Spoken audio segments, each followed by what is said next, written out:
الرجيم بسم الله الرحمن الرحيم الحمد لله رب العالمين الملك المعبود الذي خلق البشر في ألوان مختلفة وجعل الناس شعوبا وقبائل ليعرف بعضهم بعضا وصلاة ربي وسلامه الأتمان الأكملان على من تنور به الوجود سيدنا ونبينا ورؤوفنا ورحيمنا رسول الله الذي أرسله الله للناس كافة بشيرا ونذيرا وسراجا منيرا ورحمة للعالمين وأسوة للخلق جميعا وشفيعا لهم ينفعهم في الدنيا والآخرة وعلى آله الأطهار وأصحابه الأخيار وأتباعه الأبرار إلى يوم الدين. قال الله تبارك وتعالى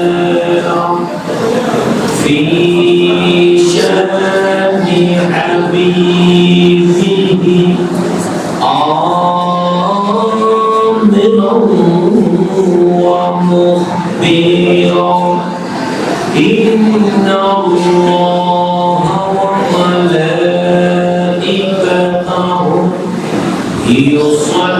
يصلون على النبي يا أيها الذين آمنوا صلوا عليه وسلموا تسليما.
فالذين آمنوا به وعزروه ونصروه واتبعوا النور الذي أنزل معه أولئك هم المفلحون. صدق الله العظيم وصدق رسوله النبي الحبيب الكريم ونحن على ذلك لمن الشاهدين والشاكرين মধ্যম চন্দনাইশ মিষ্টির দোকান শোভায় কারবালার মাহফিল পরিচালনা কমিটির আয়োজনে এলাকাবাসী ও প্রবাসীদের যৌথ উদ্যোগে আহলে বাইত রাসূল সাল্লাল্লাহু আলাইহি ওয়াসাল্লাম শোভায় কারবালার শহরে 10 দিন ব্যাপী পবিত্র আশুরা মাহফিল উপলক্ষে আয়োজিত এই আসিম শান মাহফিলের মাননীয় সভাপতি তৈয়বিয়া সুন্নিয়া মাদ্রাসার সম্মানিত অধ্যক্ষ উস্তাদুল উলামা প্রখ্যাত আলেমদ্বীন অধ্যক্ষ শাহ খলিলুর রহমান নিজামী দামাত বরকাতুহুল আলিয়া কদমুহু আলা আইনি ওয়া রাসি মাননীয় প্রধান অতিথি চন্দনাইশ সমিতি সৌদি আরব শাখার সম্মানিত সভাপতি জনাব আলহাজ মুহাম্মদ মুসাফিল হক চৌধুরী সাহেব মাননীয় উদ্বোধক গাউসিয়া কমিটি কুমারী শাখার সম্মানিত যুগ্ম সাধারণ সম্পাদক বিশিষ্ট সমাজ সেবক জনাব মুহাম্মদ ফেরদৌসুল ওয়াহিদ সাহেব এতক্ষণ ধরে তাকরীর পেশ করেছেন বাইতুল আমান জামে মসজিদের সম্মানিত খতিব মুকাররম তরুণ ওয়াইস হাফেজ কারি মাওলানা মুহাম্মদ আব্দুল কাদের আল কাদরি দামাত বরকাতুহুল আলিয়া মাহফিল পরিচালনায় আছেন মাওলানা হাফেজ আব্দুল লতিফ সাহেব সহ উপস্থিত সম্মানিত উলামায়ে কেরাম সম্মানিত মাহফিল পরিচালনা কমিটি বিশেষ করে যাদের জন্য এই পর্যন্ত আসা রশাদে মুস্তাফা গোলাম মানে মুস্তাফা খাদেমানে আউলিয়া পর্দার অন্তরালে মাহবুবেরা আমার সালাম গ্রহণ করবেন। আসসালামু আলাইকুম ওয়া রাহমাতুল্লাহি ওয়া বারাকাতুহু।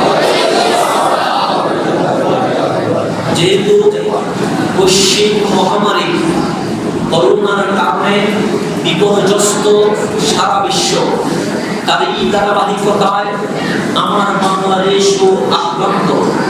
এই সময়ে স্বাস্থ্যবিধি মেনে আমাদেরকে অবস্থান করতে প্রশাসনিকভাবে নির্দেশ দিয়েছেন, কিন্তু হোসাইনি কাফেলার সৈনিকরা জানে আমরা দেখেছি স্রোত যেদিকে যায় গা যদি সেই দিকে ভাসিয়ে দেয় অটোমেটিক চলে যায়।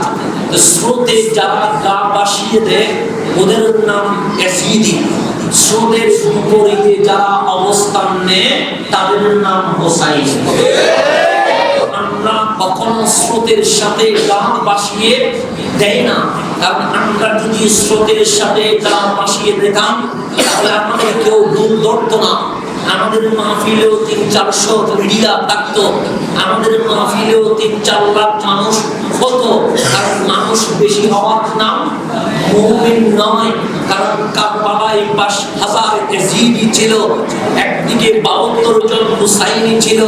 এজিদিকে জিজ্ঞেস করেন, এজিদি 22,000 যারা তারা নাকি 72 জন তারা, কোনটা সঠিক? এজিদিও বলে উঠবে 22,000-এর নাম মুসলমান নয়, 72-এর নাম মুসলমান। আমরা দেখেছি সময়ের পরিবর্তনের সাথে সাথে তাদের মাইন্ড যেরকম বেশি ছিল মানুষও বেশি ছিল, কিন্তু যখন বিপদ চলে এসেছে আজ মানবতার পাশে তাদেরকে খুঁজে পাওয়া যায় না। আমি আগেও বলেছি স্রোতে গান ভাসিয়ে দেওয়ার নাম এজিদি। যখন স্রোতের মূল অন্যদিকে নিয়ে নিয়েছে তখন বাতিলকে পাওয়া যায় নাই, তখন সুন্নি জনতা গাউসিয়া কমিটিকে পাওয়া গেছে, ইহুদকে পাওয়া গেছে, আতাউর দরবারীদেরকে পাওয়া গেছে, তাসাউফ সুফিবাদীদেরকে পাওয়া গেছে। সেই জন্য আপন চিনতে দেরি করিয়েন না। আজকেই সময়, এই বিপদে কারা পাশে, তখন বলে উঠবে বাতিলরা স্রোতে গা ভাসিয়ে দেয়, সুন্নিরা স্রোতের বিপরীতে মানবতার পাশে দাঁড়িয়েছে। এমন সময় প্রশাসনিক চাপের মুখে এই মাহফিলটি হতে যাচ্ছে। আমরা অনেক মাহফিল হবে, বিকেলে এসে অনুমতি থাকে না। কেন? কারণ নেগেটিভ হিসেবে নয়, পজিটিভ হিসেবে মানুষ বেশি হয়ে যাচ্ছে, হয়তো বা একটু ক্ষতি হওয়ার আশঙ্কা আছে। এই সব মিলিয়ে আমাদেরকে বিভিন্ন জায়গায় ফোন করা হয়, আসেন না, পরে মাহফিল করিয়েন, অবস্থাটা একটু স্বাভাবিক হোক। কিন্তু আমি গত বছরও করোনার সময়ে সুহদায়ে কারবালার মাহফিলে এসেছিলাম, সেই সময়েও মানুষ কম হয় নাই, অনেক বেশি মানুষ হয়েছিল। আজকে 1 বছর পর আবার এসেছি। এখন আপনারা বলেন, ওই বছর যারা এইভাবে এখানে ছিল তারা কি কেউ করোনায় আক্রান্ত হয়েছে? না। একজন কি পাওয়া গিয়েছে? না। আমার করোনার লকডাউন বলেন, শাটডাউন বলেন, যেই কোন ডাউনের পরে আগে পরে আমার অসংখ্য মাহফিল আল্লাহর রহমতে, দয়াল নবীর সদকায়, আপনাদের দোয়ায় অনেক মাহফিল হয়েছে। এখনো কোন মাহফিল থেকে ফোন আসে নাই হুজুর আপনার মাহফিলে একজনও করোনায় আক্রান্ত হয়েছে। আলহামদুলিল্লাহ, অসংখ্য মাহফিল সচক্ষে দেখেছি, কিন্তু একজন করোনা রোগীও পাওয়া যায় না। তাহলে এই মাহফিলের অভিজ্ঞতা আমাদেরকে মেসেজ দিচ্ছে, যেখানে আল্লাহর জিকিরে, যেখানে দয়াল নবীর সম্মানে, যেখানে সাহাবায়ে কেরামের মুহাব্বতে, আহলে বাইতের গোলামিয়তে যেই সব মাহফিল হয়, সেই সব মাহফিলে আমার আল্লাহ ফেরেশতাদের মাধ্যমে রহমত দিয়ে রাখে। আমাদের এই মাহফিলগুলো আলহামদুলিল্লাহ আল্লাহর কোন গজবের সাথে ছিল না, থাকবেও না। আমরা সেটা আশাবাদী, আমরা সেটা কি আশাবাদী। আর এখনো পর্যন্ত রেজাল্ট পজিটিভ, আগামীতেও নেগেটিভ হবে ইনশাআল্লাহ। আমাদের এই বৈশ্বিক মহামারী থেকে মুক্ত হতে গেলে আমাদেরকে বেশি বেশি মাহফিল করতে হবে, বাড়াতে হবে। যত বেশি আল্লাহর জিকির বাড়বে, তত বেশি আল্লাহর গজব এই জমিন থেকে চলে যাবে। রব্বুল আলামিন যেন আমাদেরকে আল্লাহর প্রেমে, আল্লাহর মুহাব্বতে, দয়াল নবীর প্রেমে, আহলে বাইতের মুহাব্বতে, সাহাবায়ে কেরামের সম্মানে, আল্লাহর ওলির সম্মানে মাহফিল করার জন্য তৌফিক দান করেন। একটা জিনিস মনে রাখবেন, আমাদের বিষয় হচ্ছে আল্লাহর দরবারে ন্যায় বিচারের ন্যায় বিচার প্রতিষ্ঠার মর্যাদা। আল্লাহর দরবারে ন্যায় বিচার প্রতিষ্ঠার মর্যাদা নবীর আদর্শের আলোকে। কার আদর্শের আলোকে? সুন্নিরা নবী না আসলে খুশি হতে পারে না। যে কোনো বিষয় হোক নবীকে এটা আল্লাহও পছন্দ করে, এটা কে পছন্দ করে? আল্লাহ চাইলেন ওনার কথা বলতে। কার কথা?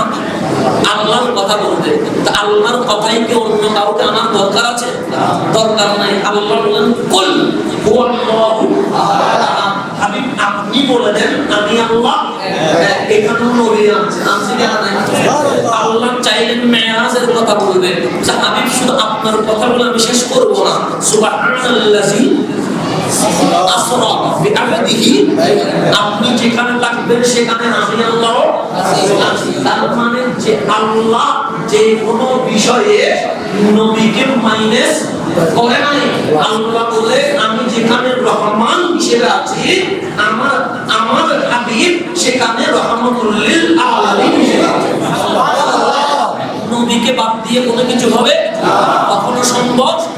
যদি সম্ভব হইতো ইবলিস আল্লাহর হয়ে যাইতো। যদি নবীকে বাদ দিয়ে আল্লাহর প্রিয় হওয়া সম্ভব হইতো, ইবলিসের চেয়ে আর কেউ বেশি হত্যা নাই। ইবলিসই পারত আল্লাহর কি হতে প্রিয়। তাহলে নবী মাইনাস করে আল্লাহর প্রিয় হওয়া সম্ভব নয়। সেটাই রব্বুল আলামিন ইবলিসের মাধ্যমে আমাদেরকে প্রমাণ দিয়েছে। আবার অন্যদিকে আসেন, আবু বকর রাদিয়াল্লাহু তাআলা আনহু, দামি না দামি? তাহলে উনিও তো আমাদের মতো, অনেকেই তো আমাদের মতোই বলবে। আবু বকর রাদিয়াল্লাহু তাআলা যেরকম আমরাও কিন্তু আমরা সেরকম বললে সিদ্দিক আকবরের মানহানি হয়। কেন? কারণ সিদ্দিক আকবরের মাকাম আমাদের মতো নয় যে আফদালুন নাস বাদাল আম্বিয়া, নবীদের পরে গৌস কুতুব আফদালের উপরে যদি কারো মাকাম থাকে ওই মাকামের নাম সিদ্দিক আকবর। সিদ্দিক আকবর নামাজের পক্ষে না বিপক্ষে? পক্ষে। রোজার পক্ষে না বিপক্ষে? পক্ষে। হজ যাকাতের পক্ষে না বিপক্ষে? পক্ষে। ইবাদতের পক্ষে না বিপক্ষে? পক্ষে। আমরা আবু বকর রাদিয়াল্লাহু তাআলা আনহু উনিও ইবাদত করেছেন, ইবলিসও ইবাদত করেছে, কিন্তু ইবলিস হয়ে গেল জাহান্নামী আর আমার সিদ্দিক আকবর হয়ে গেল জান্নাতুল ফেরদাউসের মেহমান। তো সিদ্দিক আকবরকে জিজ্ঞেস করেন, আমরা চোখ দিয়ে যা দেখি ইবলিসও নামাজ পড়ে, আপনিও নামাজ পড়েন, ইবলিসও জিকির করে, আপনিও জিকির করেন, ইবলিসও সিজদা করে, আপনিও সিজদা করেন, ইবলিসও ইবাদত করে, আপনিও ইবাদত করেন। আই সিদ্দিক, ইবলিস হয়ে গেল জাহান্নামের বাসিন্দা, আপনি হয়ে গেলেন নবী রাসূলের পরে অবস্থান জান্নাতের মেহমান। কারণ কি? সে ইবলিসের যা আছে তাও আমার কাছে আছে, কিন্তু স্পেশাল আমার কাছে এমন একটা জিনিস আছে যেটা ইবলিসের কাছে নেই।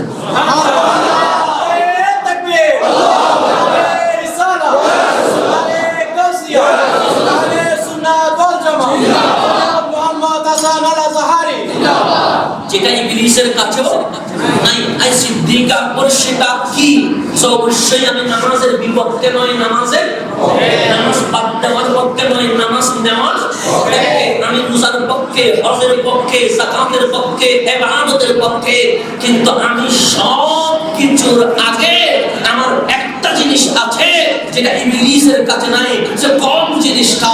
আন-নাযরু ইলা ওয়াজহি। প্রত্যেক কিছুর আগে দয়াল নবীর চেহারায় বদহার দিদার, চোখে মুখে এক নম্বরের নবী আছে। সুবহানাল্লাহ। নবী তাকাটা আবু বকরকে সিদ্দিক আকবর বানায়া দিয়েছে, আর ইবলিসের সব আছে, নবী না তাকাটা ইবলিসকে শয়তান বানিয়ে দিয়েছে। সবকিছুতে নবী রাখবে কি রাখবে না? নবীকে মাইনাস করে কেউ কখনো সফল হয় নাই, কখনো সফল হতে পারে না। সেই জন্য বন্ধু আমার গভীর মনোযোগ দিয়ে রাখতে হবে। আমরা যারা নওজোয়ান যুবক আছি, আমাদের পিছনে শত্রু বেশি। এখন মুরব্বীকে কেউ ডিস্টার্ব করে না, কারণ মনে করে আজকে আছে কাউকে নাই। এই যুবকগুলোই পারবে সমাজকে কি করে দিতে, পরিবর্তন করতে। কারণ আমি যদি 40 কেজি একটা চাউলের বস্তায় নেই, আমার মুরব্বীকে যদি বলি আলগায়া করে নেন, এটা বিয়াদবি হয়ে যায়। তো 40 বস্তা চাউল আমি বলবো কাকে? নওজোয়ান তরুণ যুবককে। কারণ মুরব্বীরা দোয়া করবে, যুবকরা মাঠে কাজ করবে। এই সূত্র যদি তাকে, ইসলামের বিজয় মুহূর্তের ভেতরে চলে আসবে। এখন মুরব্বীকে কেউ ডিস্টার্ব করবে না, করে তাদেরকে, নওজোয়ানকে, তাও তাদেরকে যারা স্কুল, কলেজ, ইউনিভার্সিটিতে অধ্যয়নরত আছে ওনাদেরকে কিভাবে বুঝায়? বলছেন বুখারী বাংলাতে আছে, বাংলা পড়ে না। কোরআন বাংলা ট্রান্সলেট আছে, বাংলা পড়ে না। এরকম বলে কি বলে না? বলে। আপনাদেরকে মাঝে মাঝে দেখবেন লিংক দিবে, এখানে বাংলা বুখারী পাওয়া যায়, এখানে বাংলা কোরআন পাওয়া যায়, এখানে বাংলা সিয়াসিত্তা পাওয়া যায়। এরকম আছে না নাই? আছে। এখান থেকে ইসলাম শিখে নাও, মোল্লার কাছে যাওয়ার কোনো দরকার নাই। এরকম বলে কি বলে না? আপনাদের এখানে আছে? আছে, এখানেও আছে। আবার ফ্রিতে দেখবেন আপনাকে বুখারী দিবে, ফ্রিতে বাংলা কোরআন দিবে। এরকম এখানে আছে? আছে। শুধু তাই নয়, যদি ফ্রিতে বইগুলো সেল করে দেন, সেল মানে ফ্রিতে যদি দিয়ে দেন, আবার আপনাকে স্পেশাল বেতন দিবে। এরকম আছে না নাই? সুন্নিদের কিতাবগুলোর দাম বেশি, এটাও কিন্তু ঠিক। কথা ঠিক না? আমাদের কিতাবের দাম বেশি। কেন? কারণ জিনিস যেটা এক নাম্বার হয়, এটা ফ্রিতে পাওয়া যায় না, এটা মূল্য দিয়ে দিতে হয়। মূল্য দিয়ে এটা বেজাল, সেটা সবখানে পাওয়া যায়, ফ্রিতেও পাওয়া যায়। এটা বুঝতে, সেটা ফ্রি দেখলে তো দিবেন না, ফ্রিতে ঝামেলা আছে। ফ্রিতে কি আছে? বন্ধু আমার আপনাকে বলেছে বাংলা বুখারী আছে, পড়ে নাও। আপনাকে বলেছে বাংলা কোরআন আছে, পড়ে নাও। এখন আমার বন্ধু বাংলা পড়ে হাত ছিল নাবির নিচে, উঠে গেছে উপরে, আছে না নাই? আমি দুই একজনকে লক্ষ্য করলাম যারা সহি আমল করতে চাইলো, হাত থেকে উপরে বাঁধে, বারবার হাত উপরে তুলে এটার নাম দিয়েছে রফে ইয়াদাইন। কথা ঠিক কিনা? আপনি গভীরভাবে খেয়াল করবেন, রফে ইয়াদান না বললে নামাজের কোনো সমস্যা হয় না, আমিন সিল্লাইয়া না বললে কোনো সমস্যা, নাভির উপরে হাত না বাঁধলে নামাজের কোনো সমস্যা। কিন্তু সিজদায় গেলে পায়ের আঙ্গুল অন্তত 3টা হলেও জমিনে লাগানো থাকতে হয়। লাগানো যদি না থাকে নামাজ হয় না। মাসালা শিখেন, যেগুলো দেখবেন হাত এখানে বাঁধে, বারবার রফিয়া লাইন করে আমিন সিল্লায়, তাকে দেখি সিজদায় গিয়ে পা 2টা জমিনের উপরে বসে আছে। পা 2টা কোথা? জমিনের সাথে লাগানো নয়, জমিনের উপরে। রফিয়া লাইন না করলে নামাজের কোনো সমস্যা নাই, হাত নাভির উপরে না বাঁধলে নামাজের কোনো সমস্যা নাই। কিন্তু পা যদি জমিনের না থাকে নামাজ ভেঙে যায়। সে সহিহ আকীদা শিখতে লাগলো, যেগুলো করলে না করলে নামাজের সমস্যা নাই সেগুলো বেশি বেশি করে, যেগুলো না করলে নামাজ হয় না সেটার কোনো খেয়াল নাই। এরকম বড় ইমাম সাহেব আসে নাই? প্রতিদিন 18 বছর ইসলাম বুঝে নাই। মুফতি সাহেবের 30 বছর ইসলাম বুঝে নাই। সে কোনো পায়খানায় গেলে রাস্তার পানি কিভাবে নিতে হয় সেটাও জানে না। সে প্রতিদিন যে ইসলাম বেশি বুঝে গেছে, এরকম আসে না? বন্ধু আমার সামনের দিকে যা, কাউকে আমি অ্যাটাক করছি না, জাস্ট বোঝানোর জন্য। আপনাকে বলছে বাংলা কোরআন আছে পড়ে নেন, আপনাকে বলছে বাংলা বুখারী আছে পড়ে নেন। আমার প্রশ্ন হচ্ছে কোরআন বাংলায় না আরবিতে? আরবিতে। বুখারী বাংলা না আরবিতে? আরবিতে। সিদ্দিক আকবর আরবি জানে কি জানে না? আবু জাহেল আরবি জানে কি জানে না? জানে। ফারুক আজম আরবি জানে কি জানে না? আবু লাহাব আরবি জানে কি জানে না? জানে। হযরত ওসমান ওসমান মাওলা আলী রাদিয়াল্লাহু তাআলা আনহু আরবি জানে কি জানে না? জানে। উতবা সাইবা আরবি জানে কি জানে না? সিদ্দিক আকবরের আরবি জানা, সিদ্দিক আকবরকে দামি করে দিয়েছে। আবু জাহেলের আরবি জানা, আবু জাহেলকে জাহান্নামী করে দিয়েছে। ফারুক আজম ওসমান ওসমান মাওলা আলী রাদিয়াল্লাহু তাআলা আনহুর আরবি জানা, ওনাদেরকে উপরে তুলে নিয়েছে। আবার আবু লাহাব উতবা সাইবার আরবি জানা, ওনাদেরকে জাহান্নামে নিয়ে গেছে। ওনারা আমাদের মতো আরবি নয়, ওনাদের মাদার ল্যাঙ্গুয়েজ, মাদার টং যেটা সেটাই আরবি। আমাদের চেয়ে উচ্চাঙ্গের আরবি জানে, কোরআন আরবি। আবু জাহেল ইমানদার হয় নাই, কোরআন আরবি। আবু লাহাব ইমানদার হয় নাই, কোরআন আরবি। উতবা সাইবা আর মুসলমান হয় নাই। তাই আমার বন্ধু বলে বাংলা পড়ে পড়ে ইসলাম জেনে নাও। যেখানে কোরআন আরবি সেখানে আবু জাহেল, আবু লাহাব, উতবা সাইবা কোরআন পড়ে যদি মুমিন না হয়, আপনি কি বাংলা পড়ে মুমিন হতে পারবেন? না। বাংলা পড়ে মুমিন হতে পারবেন না। আমার সামনের দিকে যা, সিদ্দিক আকবরকে জিজ্ঞেস করেন, সিদ্দিক আকবর আপনি আরবি জানেন, আপনি কেমনে উপরে সিদ্দিকের মাকামে চলে গেলেন? আবু জাহেল কেমনে আবু জাহেল হইল? আই উমর ইবনে খাত্তাব আপনি কেমনে ফারুক আজমের মাকামে চলে গেলেন? আর আবু লাহাব কেমনে তাব্বাত ইয়াদা আবি লাহাব হয়ে গেছে? আই উসমান যুলনুরাইন মাওলা আলী আপনারা কেমনে আরবি জেদের উপরে চলে গেলেন? আর উতবা সাইবা নিকৃষ্ট হয়ে গেল কেমনে? কি সে কোরআন আরবি বুঝার নামে উপরে উঠি নাই, মুস্তাফার কদম চিনার কারণে উপরে উঠেছে।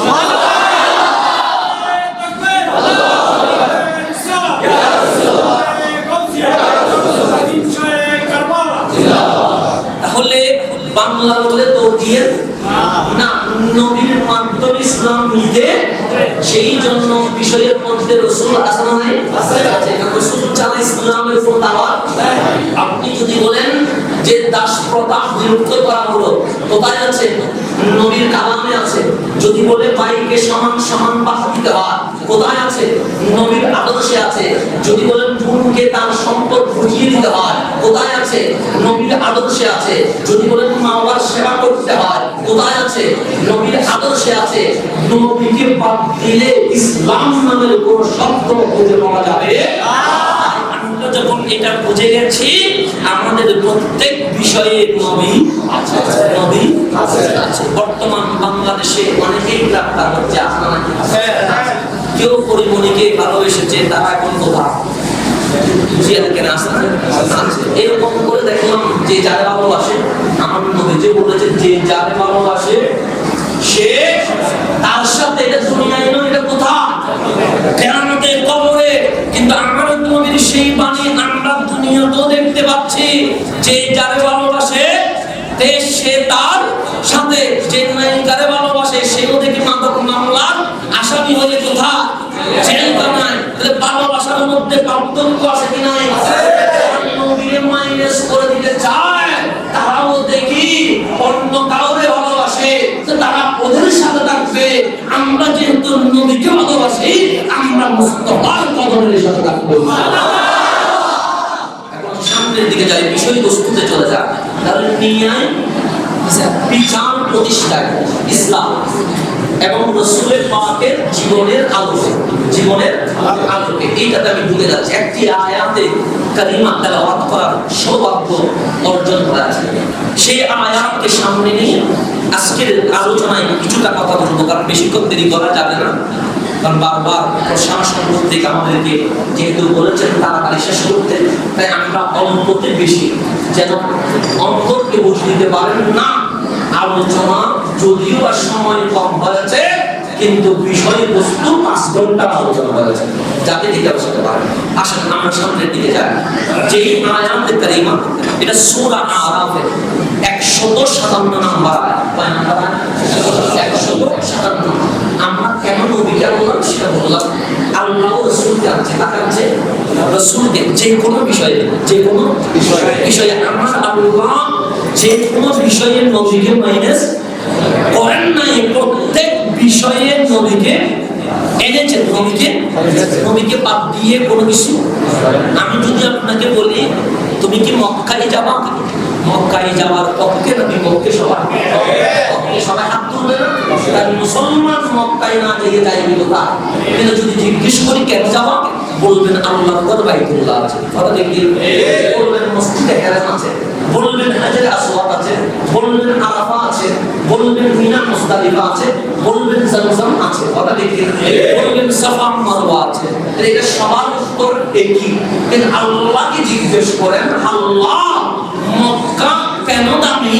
আল্লাহ বলেন লা উকসিমু বিহাযাল বালাদ ওয়া আনতা হিল্লুম বিহাযাল বালাদ। ও মুসলমান, তুমি যে বলছো মক্কা এই কারণে যাব কারণ সেখানে কাবা আছে, সেখানে হাজরে আসওয়াদ আছে, সেখানে আরাফা মিনা মুজদালিফা আছে।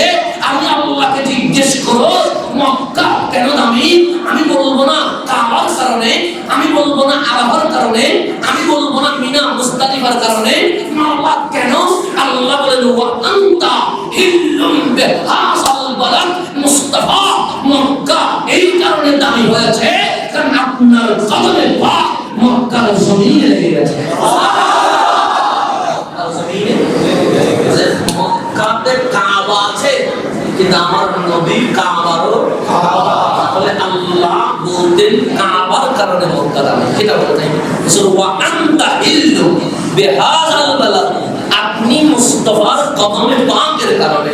তাহলে কাবা যদি কাবা হয় রহমাতুল লিল আলামিন, কাবারও সামনের দিকে যায়। আপনারা আমার কথা বুঝতেছেন? আজকে আমি বেশি দ্রুত বলতেছি, আস্তে আস্তে করে বলছি, ক্লাস সিস্টেম যাতে করে আমরা কিছু শিখতে পারি।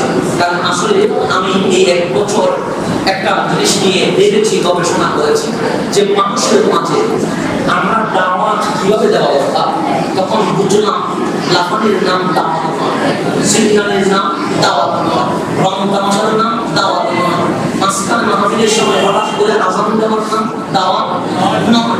এগুলো জানা গবেষণা করে দেখলাম, আমি বুঝতে পারলাম এটা হচ্ছে আমার বাংলার আপামর শান্তিপ্রিয় মুসলমানের সাথে এক প্রকার দুর্ভাগ্য, এক প্রকার। এখন তো এগুলো বললেও অনেকে সুলতানি করে যায়, অনেকে রাগ করে ফেলে বলছে হাসান সাহেব কোনো ওয়াহাবিদের দালাল কিনা, এই রক্ত ওয়াহাবিদের থেকে আসে না, এই রক্ত কারওয়ালার সেই জমিন থেকে এসেছে। আমি যা বলি কোন মানুষকে খুশি করার জন্য বলি, আল্লাহ এবং রাসূলকে খুশি করার জন্য। তার আমি যেটা বাস্তব সত্য সেটা বলতে হবে, কারণ কাল কবরে হাসরে নসরে কেউ থাকবে না, সেখানে আল্লাহ এবং আল্লাহর রাসূলের সামনে আমার বিচারটা বলতে হবে। তো আমি যা দেখলাম, যা বুঝলাম, এই ধোঁকাবাজিকে ভণ্ডামি বলা হয়। এই ধোঁকাবাজিকে কি বলা হয়? ভণ্ডামি বলা হয়। কারণ মানুষ যখন প্রতারণা করে, প্রতারকের নাম ভণ্ড, প্রতারকের নাম কি? কথা দেখি না আমরা চাইলে লাফানো, এটা বড় কঠিন বিষয় নয়, এটা অনেক ভালো বিষয়। কেন কষ্ট করতে হয় না? আপনি একটা বিষয় দিবেন, আমাদের আপনি পরিশ্রম করতে হবে। আপনি আপনি একটা যখন বিষয় দাঁড় করাবেন কোরআন সুন্নাহর আলোকে, আমাকে সেটা নিয়ে ভাবতে হবে। আপনি যখন বলবেন এই বিষয়ে মাহফিল করেন, আমাকে কোরআন সুন্নাহ নিয়ে ভাবতে হবে। আর মাঝখানে মাঝখানে হাসানো তামাশা করলে এটা দেবে। আল্লাহুম্মা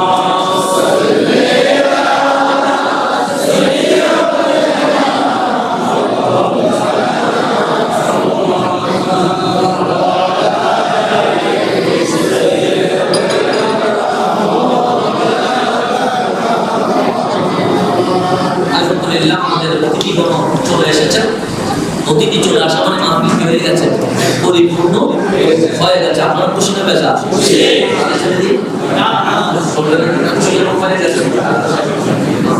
তাহলে খুশি হন নাই? আচ্ছা, আলহামদুলিল্লাহ। সামনের দিকে যায়, কবির খেয়াল করবেন, আমি এক একটা শব্দের আস্তে আস্তে করে অর্থ বলবো, যাতে করে আপনারা বুঝতে পারেন। তাহলে আমার বিষয়ের আগে আবার খেয়াল করেন, ন্যায় বিচার প্রতিষ্ঠায় ইসলাম। ন্যায় বিচার প্রতিষ্ঠায় এই ন্যায় বিচারের কথা বলতে গিয়ে আমাদের অতিথি অ্যাডভোকেট সাহেব চলে এসেছেন। আলহামদুলিল্লাহ, ওনার সাথে আমাদের বিষয়বস্তু মিলে গেছে।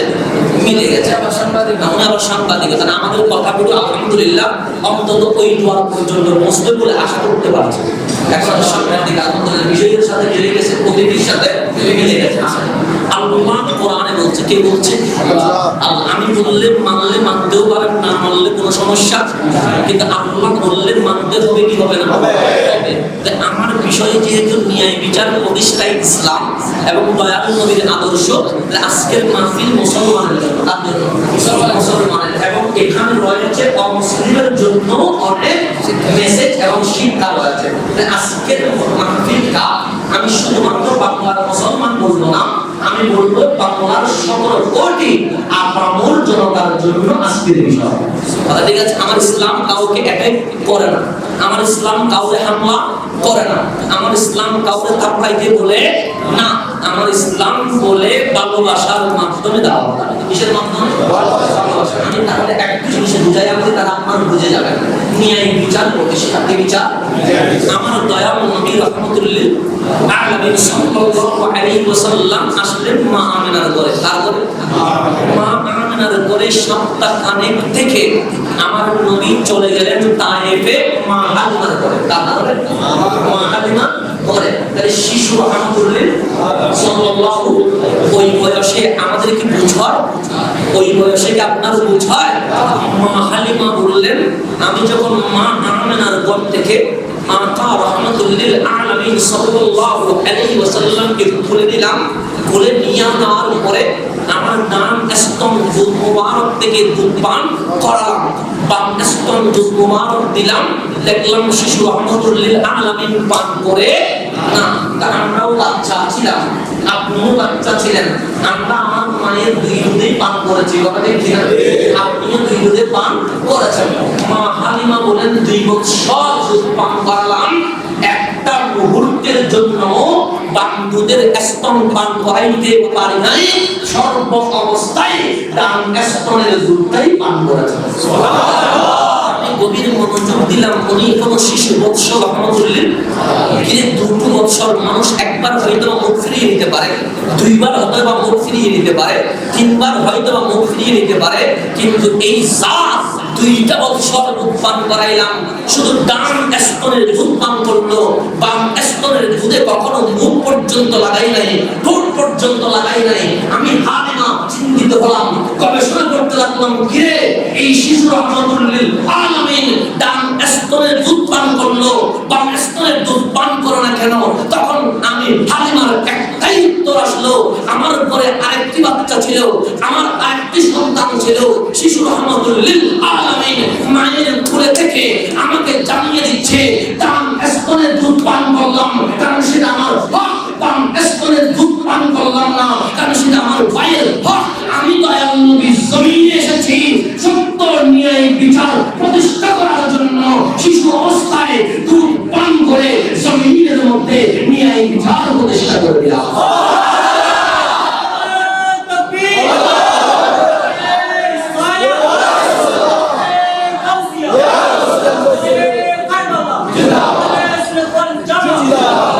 যেই বয়সে আমি গরম আর ঠান্ডা চিনি না,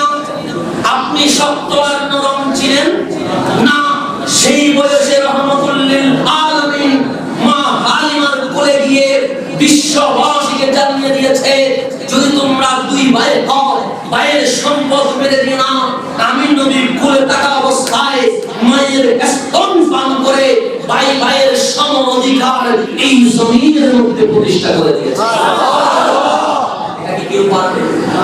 কখনো সম্ভব? আগেও কেউ পারেনি, এখনো কেউ পারবে, ভবিষ্যতেও কেউ পারবে না। সেই জন্য ন্যায় বিচার প্রতিষ্ঠা যদি করতেই চান, তাহলে আপনাকে আমাকে অন্য কারো কদমে নয়, দয়াল নবীর কদমে আসতে হবে। এখন আসলে একটি একটি আইন প্রয়োগ করার জন্য সংবিধান লাগে কি লাগে না? লাগে। আবার সংবিধানের বিভিন্ন ধারা লাগে কি লাগে না? লাগে। আবার একটা দেশ লাগে কি লাগে না? লাগে। আবার একটা দেশের সাথে আপনার প্রয়োগে জনগণ গোষ্ঠী লাগে কি লাগে না? লাগে। আবার সেই গোষ্ঠীকে আপনি ভালো কাজে আনার জন্য ধর্মীয় মূল্যবোধ লাগে কি লাগে না? লাগে। যেমন আজ বঙ্গবন্ধু ওনাকে আমরা স্মরণ করছি, কথা ঠিক কিনা? কেন? আওয়ামী লীগ হিসেবে না, আওয়ামী লীগের যারা ওরা তো করে আমার বাংলার স্বাধীনতায় অবদান রাখার কারণে। এখন আসলে বন্ধু আমার একটা ন্যায় বিচার প্রতিষ্ঠা করার জন্য সংবিধান লাগবে। কি লাগবে? সংবিধানকে প্রয়োগ করার জন্য দেশ লাগবে। আবার এই সংবিধান মানার জন্য জাতি লাগবে। আবার মানুষকে সুশিক্ষায় শিক্ষিত করার জন্য ধর্মীয় মূল্যবোধ লাগবে। আপনি জমিনগুলো গবেষণা করে দেখেন, পৃথিবীর সৃষ্টি থেকে আজ পর্যন্ত মানুষ কোন কোন সেক্টরে অবদান রেখেছে দেখবেন। কেউ কেউ দেশ দিয়েছে। যদি আমরা বলি বঙ্গবন্ধু শেখ মুজিবুর রহমান, উনি বাংলাদেশ দেওয়ার পিছনে ওনার অবদান আছে, তাহলে বঙ্গবন্ধু দেশ দিয়েছে কিন্তু সংবিধান দেয় নাই, জাতি দেয় নাই, গোষ্ঠী দেয় নাই, দিয়েছে? বঙ্গবন্ধু কি নতুন কোন ধর্ম দিয়েছে? বঙ্গবন্ধু ধর্ম দেয় নাই, বঙ্গবন্ধু নেশন জাতীয় দেয় নাই, বঙ্গবন্ধু সংবিধানও দেয় নাই। বঙ্গবন্ধু কি দিয়েছেন? তো দেশ দেওয়ার কারণে উনি সর্ব অবস্থায় সর্বশ্রেষ্ঠ বাঙালি। কথা ঠিক কিনা? ইন্ডিয়াতে যান, দোকানে দোকানে দেখবেন মহাত্মা গান্ধীর ছবি। কথা ঠিক কিনা? জিজ্ঞেস করবেন উনি কে, বলবেন আমাদের লিডার। নাম কি? বলবেন মহাত্মা গান্ধী। সে কেন সম্মান করো? সে উনি একটি নেশন দিয়েছে, জাতি দিয়েছে। সেই জাতির নাম কি? হিন্দুবাদী। কথা ঠিক কিনা? কথা ঠিক। আবার আপনি পার্বত্যে যাবেন, দেখবেন সেখানে বৌদ্ধ ধর্মের অনুসারী আছে, তাদের ঘরে ঘরে বৌদ্ধ বৌদ্ধের ছবি আছে। কথা ঠিক কিনা? তাদেরকে জিজ্ঞেস করবেন উনি কে? ওনাকে আমরা বড় সম্মান করি। কেন? উনি আমাদেরকে একটা ধর্ম দিয়েছে, তার নাম বৌদ্ধ ধর্ম। কথা ঠিক কিনা? গৌতম বৌদ্ধ ধর্ম দিয়েছে, বৌদ্ধ ধর্ম, কিন্তু জাতি দেয় নাই, সংবিধান দেয় নাই, দেশ দেয় নাই। বঙ্গবন্ধু দেশ দিয়েছে, জাতি দেয় নাই, ধর্ম দেয় নাই, সংবিধান দেয় নাই। আবার আমি যদি বাংলাদেশের সংবিধান, নাম আসবে কার নাম? কামাল সাহেবের নাম। কথা ঠিক না? আমরা আপনাকে সম্মান করি। উনি একটা সংবিধান দিয়েছেন, কর্ণাটক সংবিধানের যারা ছিলেন তাদের মধ্যে উনি প্রধান, কিন্তু উনি একটা দেশ দেয় নাই, একটা জাতি দেয় নাই, একটা ধর্ম দেয় নাই। আপনি যদি বিশ্বে গবেষণা করেন, কেউ দেশ দিয়ে স্মরণীয়, কেউ জাতি প্রতিষ্ঠা করে স্মরণীয়, কেউ ধর্ম দিয়ে স্মরণীয়, কেউ সংবিধান দিয়ে স্মরণীয়। একসাথে দুইটা জিনিস কেউ দিতে, জাতি আর সংবিধান দিতে পারে নাই, ধর্ম আর সংবিধান একসাথে দিতে পারে নাই। এই জমিনে কেউ নাই। এখন আসলে ন্যায় বিচার প্রতিষ্ঠায় দয়াল নবীর আদর্শ কেন লাগবে? আমার নবীকে জিজ্ঞেস করেন, রাহমাতুল লিল আলামিন, আপনি কি সংবিধান দিয়েছেন? আমার নবী বলে উঠবে, যখন সংবিধান নামের শব্দ ছিল না, তখন সর্বপ্রথম জমিনে লিখিত সংবিধান মদিনার সনদ আমি রাহমাতুল লিল আলামিন দিয়েছি। দেওয়ার মধ্যে, সংবিধান দেওয়ার মধ্যে কে দিয়েছে? একটা বাবা গেছে কি বাবা যায় নাই? এখন আমার নবীকে জিজ্ঞেস করেন, নবীকে সংবিধান দিলেন, এটা প্রণয়ন করার জন্য দেশ লাগবে, আপনি কি দেশ দিয়েছেন? আমার নবী বলছেন, যখন দেশ নামের দেশ ছিল না, আমি রাহমাতুল লিল আলামিন আলাদা স্বাধীন জাজিরাতুল আরব নামের দেশ দিয়েছি। আমার মধ্যে নবী আছে না? আছে। আমার নবীকে জিজ্ঞেস করেন, নবীর এই সংবিধান মানার জন্য মানুষ লাগবে, জাতি লাগবে, আপনি কি জাতি দিয়েছেন? আমার নবী ডাক দিয়ে বললেন, মানবতার ফেরিওয়ালা, সাম্য শান্তির পায়গাম জানাবে সেই নেশন মুসলিম জাতি আমি নবী রহমতুল্লিল আলামিন। জিজ্ঞেস করেন নবী গো, এই সুশিক্ষায় শিক্ষিত হওয়ার জন্য ধর্মে লাগবে, ধর্মীয় শিক্ষা লাগবে, আপনি কি কোনো ধর্ম দিয়েছেন? আমার নবী বলবে আমার বানানো কোনো ধর্ম নয়, ইন্নাদ দীনা ইনদাল্লাহিল ইসলাম, রবের মনোনীত ধর্ম ইসলাম, আমি নবী রহমতুল্লিল আলামিন। ধর্ম দেওয়ার মধ্যে নবী আছে না? জাতি দেওয়ার মধ্যে নবী আছে না? সংবিধান দেওয়ার মধ্যে নবী আছে না? আছে। দেশ দেওয়ার মধ্যে নবী আছে না? তাহলে একসাথে এই চারটা কোয়ালিটি কোন ব্যক্তির মাঝে পাওয়া যায় না, কারণ সবাই অপরিপূর্ণ। রব্বে কারীম ডাক দিয়ে বলে, যদি এই চারটা কোয়ালিটি দেখতে চাস, অপরিপূর্ণ হলে চলবে না, পরিপূর্ণ লাগবে। আর বিশ্বের মাঝে একজনকেই পরিপূর্ণ করে বানিয়ে দিয়েছি, ওই পরিপূর্ণের নাম আমি যদি রব্বুল আলামিন হই, উনি রহমাতুল লিল আলামিন।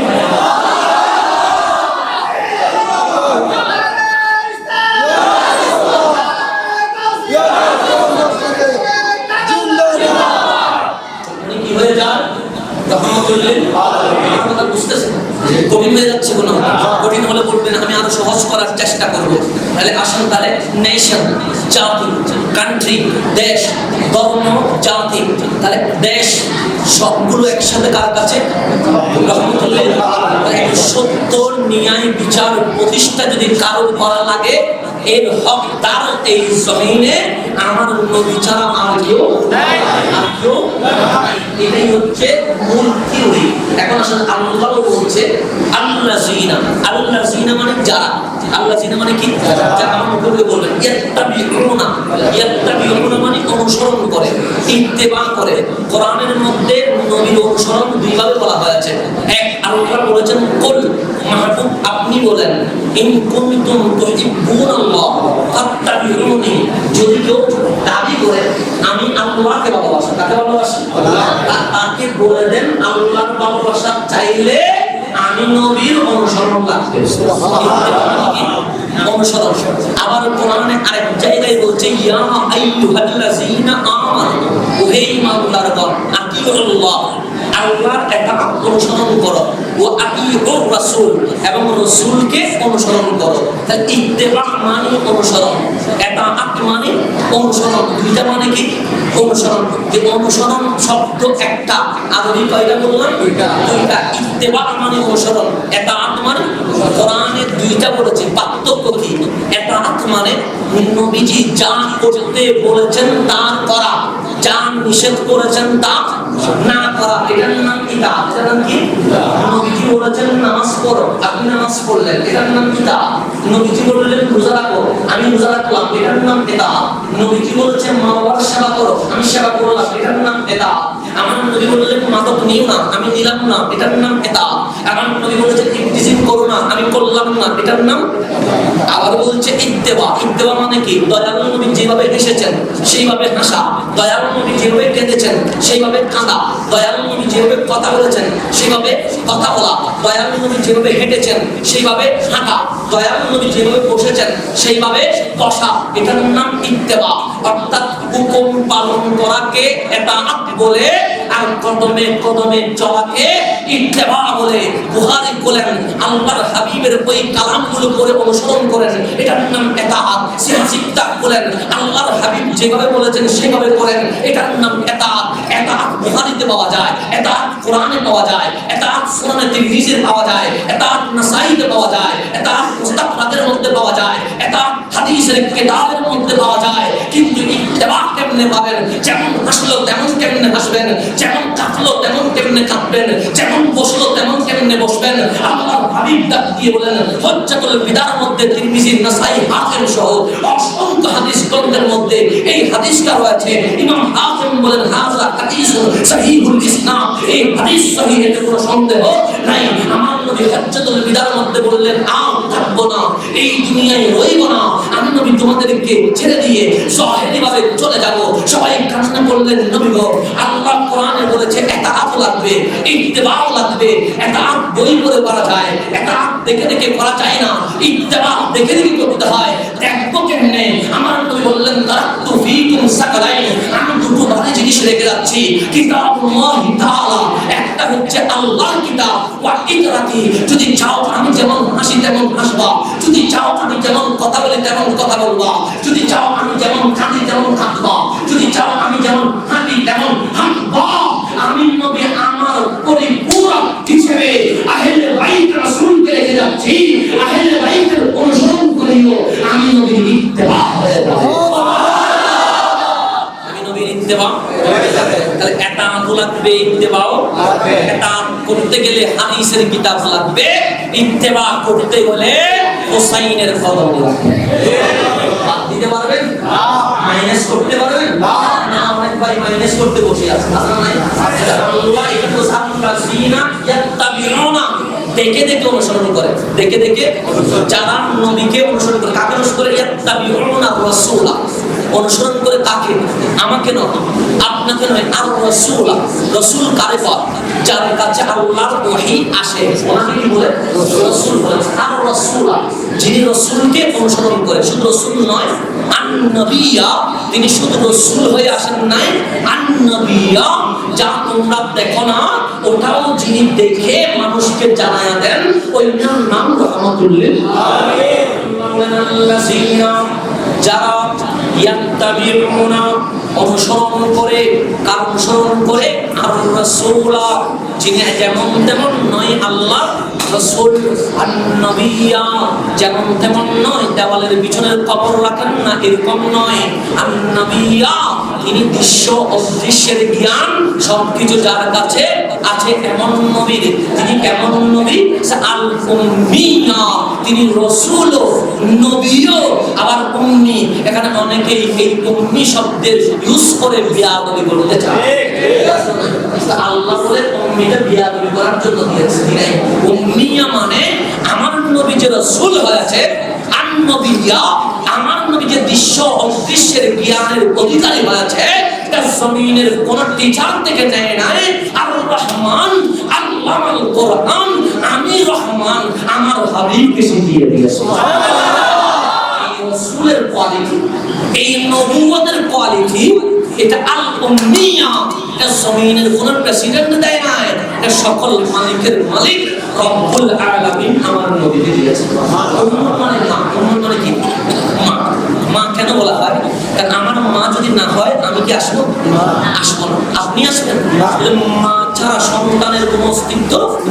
উম্মুন মানে আসল মূল, তো মাকে উম্মুন বলা হয়। যেমন আমি যদি আমার মাকে ডাকি তো বলবো উম্মি, আপনি যদি আপনার মাকে ডাকেন বলবেন উম্মি, এটা আরবি শব্দ। উম্মুন মানে মা, তো সন্তানের মূল হচ্ছে মা। তা আমার নবীকে আল্লাহ বলছে আল উম্মি, আপনি নবী উম্মি। কেন? এই সূর্য, চাঁদ, আসমান ও জমিন সবকিছুর মূল কেন্দ্রবিন্দু হচ্ছে আপনি রাহমাতুল লিল আলামিন। আবার কোরআন সূরা ফাতিহাকে উম্মুল কিতাব বলে। কি কিতাব বলে? সূরা ফাতিহাকে কেন? কোরআনে 30 পারার জ্ঞান বিজ্ঞান যেটার ভেতরে আছে এটার নাম সূরা ফাতিহা। এটার নাম কি? সূরা ফাতিহা। বলবেন সূরা ফাতিহা কোন পারার অংশ? আসলে না, কারণ বাকারা থেকে প্রথম পারা 30 পারা আম্মা ইয়াতাসাল, কোরআনের সূরা ফাতিহা এটা কোন পারা? সূরা ফাতিহার কোন পারা নাই। কেন? আল্লাহ বুঝিয়ে দিচ্ছে সকল সূরা সকল পারার উপরে যার মাকাম, এটার নাম সূরা ফাতিহা। সেজন্য মাওলানা কোন চমৎকার বলেছেন যে কোরআনের জ্ঞান বিজ্ঞান যে সূরার ভিতরে লুকায়িত এটার নাম সূরা ফাতিহা। সূরা ফাতিহার সমস্ত জ্ঞান যেটার ভিতরে লুকায়িত এটার নাম বিসমিল্লাহির রহমানির রহিম। আর বিসমিল্লাহির রহমানির রহিমের যত জ্ঞান বিজ্ঞান এটা যেটার মধ্যে লুকায়িত, বিসমিল্লাহর বাইরে যে নুকতা আছে ওই নুকতার মধ্যে সমস্ত জ্ঞান লুকায়িত আছে। সমস্ত জ্ঞান কি আছে? বিসমিল্লাহ, শুনছেন কিনা? বিসমিল্লাহ দিয়ে শুরু, বাইরের নুকতা কোথা? নিচে। কি কোন জ্ঞানটা লুকায়িত আছে? তোর মধ্যে একটা জ্ঞান, তাহলে আমাদের জীবন পরিবর্তন হবে। আলিফ, আলিফ উপরে না নিচে? উপরে। দেখেন আলিফ, আর বাজে মাঝখানে বাজে, নিচে বাজে, কোথায় বাজে? উপরে। দাঁত, দুই দাঁতের মাড়ির অংশে বাজছে, মানে এটা মাঝখানেও বাজে নাই, নিচেও বাজে নাই, ডাইরেক্ট আলিফ। সেই জন্য আল্লাহ শুরু হয় কি দিয়ে? আলিফ দিয়ে। আল্লাহ বলার সময় দেখবেন এই জিহ্বা নিচেও বাজে নাই, এই জিহ্বা মাঝখানেও বাজে নাই, এই জিহ্বা দুইটাতেও বাজে নাই, ডাইরেক্ট উপরে। আল্লাহ নামের শব্দটি আমাকে মেসেজ দিচ্ছে, আলিফের মধ্যে মহত্ব রয়েছে, আলিফের মধ্যে অহংকার, কিবির, গর্ব রয়েছে। এটা বান্দার শান নয়, এটা রব্বুল আলামিনের শান। অহংকার করা মানুষের শান নয়। আল্লাহ বিসমিল্লাহ আলিফ দিয়ে শুরু করে না, দিয়ে শুরু করেছে পা দিয়ে, পায়ের নুকতা উপরে নিচে। নিচে কেন? আল্লাহ বলছে বান্দা তুই যে আমার সাথে কথা বলবি, এই পায়ের নাম হচ্ছে ইত্তেসাল। ইত্তেসাল মানে সম্পর্ক ডেভেলপ করা, আল্লাহর সাথে বান্দার সম্পর্ক করা।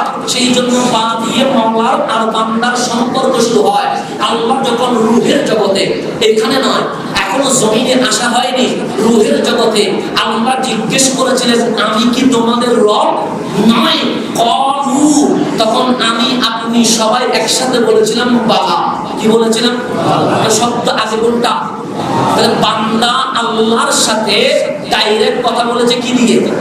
আলিফ দিয়ে নয়, তা দিয়ে নয়, সা দিয়ে নয়, র দিয়ে নয়, নুন দিয়ে নয়, বালা কি দিয়ে? বা দিয়ে। আল্লাহ বলে বিসমিল্লাহ, বা দিয়ে কেন শুরু, নুকতা কেন নিচে? বান্দা অহংকার করে বুক ফুলিয়ে কাজ করা এটা তোমার আদর্শ নয়। মাওলার দরবারে সিজদায় লুটিয়ে যাওয়া, পায়ের মতো নরম হয়ে যাওয়া, এটা তুমি বান্দার আদর্শ। সেই জন্য লকডাউনে কোনো কাজ করবে না, শাটডাউনে কোনো কাজ করবে না। আল্লাহ বলেন প্রথম সূত্র বিসমিল্লাহ, হেডডাউন দিয়ে দে, বলতে চলে যাবে।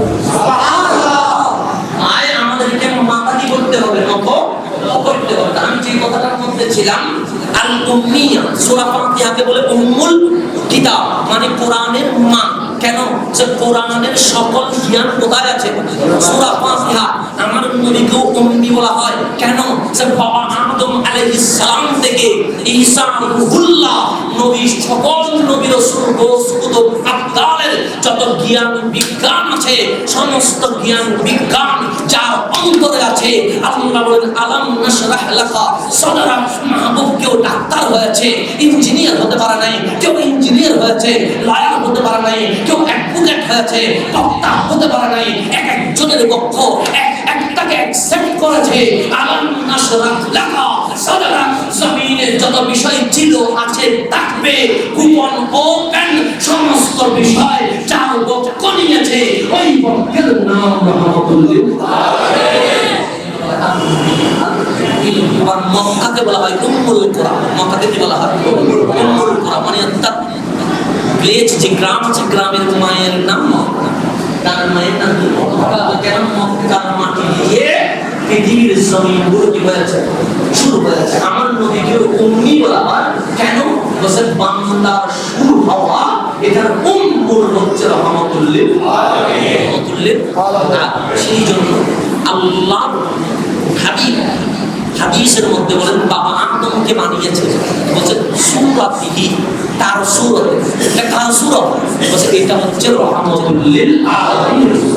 রহমতুল্লিল আলামিন। আমার নবী উম্মি করা। আল্লাযিনা, যারা ইয়াত্তাবিউনা, অনুসরণ করে। কার অনুসরণ করে? আর রাসূলা, এমন রাসূল যার কাছে আল্লাহর ওহী আসে। আন-নবিয়্যা, এমন নবী যিনি দৃশ্যের সংবাদ দেয়। আন-উম্মিয়্যা, উনি এমন একজন টিচার যিনি দুনিয়ার জমিনে কারো থেকে শিখে নাই। ওনার টিচারের নাম রব্বুল আলামিন। তারপর বলছেন আল্লাযী ইয়াজিদুনাহু মাকতুবান ইনদাহুম ফিত তাওরাতি ওয়াল ইনজিল। এই নবীকে নতুন করে চিনানোর কোনো দরকার, এটা মানার করে শেয়ার করে কেউ চিনেছে তা নয়।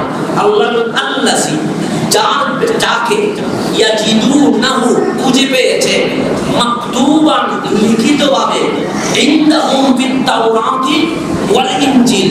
ইহুদি, নাসরা, খ্রিস্টানরা যে ইনজিল কিতাব পড়ে, যেই তাওরাত কিতাব পড়ে, এই কিতাবের পৃষ্ঠায় পৃষ্ঠায় আমি আল্লাহ আল্লাহ হয়ে আমার নবীর জীবনে লিখে দিয়েছি। শুধু লিখেছেন না, বলছে ইয়ারিফুনাহু কামা ইয়ারিফুনা আবু বলছে এই যে আবু জাহেল, আবু লাহাব, উতবা, শাইবা, মুশরিক, ইহুদি, খ্রিস্টান, এগুলো যে নবীকে চিনে না করছে, ইয়ারিফুনাহু তারা আমার নবীকে চিনে। কেমন করে চিনে? সে কামা ইয়ারিফুনা আবনাহুম, বাবা যেরকম বাচ্চা ছেলেদের চিনে, তারা সেইভাবে আমার নবীকে চিনে। আমার নবীকে লিখিত ভাবে জানিয়েছে। আবার প্রত্যেক নবী বলেছেন মুবাশশিরান বিআতি বাদি ইসমুহু আহমদ। তার নবীর সিরাত আছে, তার নবীর জিকির আছে না? নবীর জিকির 1400 বছর আগে নয়, দুনিয়ার শুরু থেকে নবীর জিকির চলছে, কিয়ামত তক চলবে, জান্নাত পর্যন্ত চলতে থাকবে। আল্লাহ বলেন ওয়ারাফা'না লাকা যিকরাক, সবার জিকির যেখানে বন্ধ হয়ে যাবে, আমার হাবিবের জিকির সেখানে যাবে। সুবহানাল্লাহ। ইয়াজিদুনাহু মাকতুবান ইনদাহুম ফিত তাওরাত ওয়াল ইনজিল। এরপর আল্লাহ ইয়া'মুরুহুম বিল মা'রুফ, উনি ভালো কাজের আদেশ দেন। কে দেন? আমার নবী। কাকে দেন? উম্মতকে। ওয়ায়ানহাহুম আনিল মুনকার, উনি উম্মতকে খারাপ কাজ থেকে বিরত রাখেন, নিষেধ করেন। তা আমার বাবাও তো আমাকে ভালো কাজের আদেশ দেন, আমার মাও তো আমাকে খারাপ কাজ থেকে বারণ করেন। কথা ঠিক কিনা? এই আয়াতকে সামনে রাখলে আল্লাহর হাবিব এবং আমার মা বাবা একরকম হয়ে যায়। তা আল্লাহ বলেন আমি পার্থক্য করে দিচ্ছি, শুধু ভালো কাজের আদেশ দেন, খারাপ কাজের নিষেধ করেন তা নয়। ইউহিল্লু লাকুমুত তাইয়্যিবাত ওয়া ইউহাররিমু আলাইহিমুল খাবায়েস, আমার নবী পাক জিনিস, পবিত্র জিনিস উম্মতের জন্য হালাল করে দেন, আর নাপাক জিনিসকে উম্মতের জন্য হারাম করে দেন। উম্মতের জন্য কি করে দেন? আমার কথা বুঝতেছেন? বলে যাচ্ছে আমি যদি বলি এটা হারাম, আপনারা মানবেন? আমি যদি বলি এই পানিটা আপনাদের জন্য হারাম করে দিলাম, মানবেন? কেন? আমার মুখ দিয়ে হারাম করার কোনো অধিকার নাই, আমার মুখ দিয়ে হালাল করার কোনো অধিকার নাই। হারাম হালালের মালিককে আল্লাহ। যদি বলে হালাল এটা হালাল, আল্লাহ যদি বলে হারাম সেটা হারাম। এখন বন্ধু আমার, ইবাদত কবুল হওয়ার জন্য হালাল নিতে হবে, হারাম ছেড়ে দিতে হবে, হারাম ছেড়ে দিতে হবে। আপনি যদি হারাম না ছাড়েন, হালালকে না নেন, হারামকে ছেড়ে না দেন, সিজদা কি কবুল হবে? রুকু কবুল হবে? সুবহান রাব্বিয়াল আলা কবুল হবে?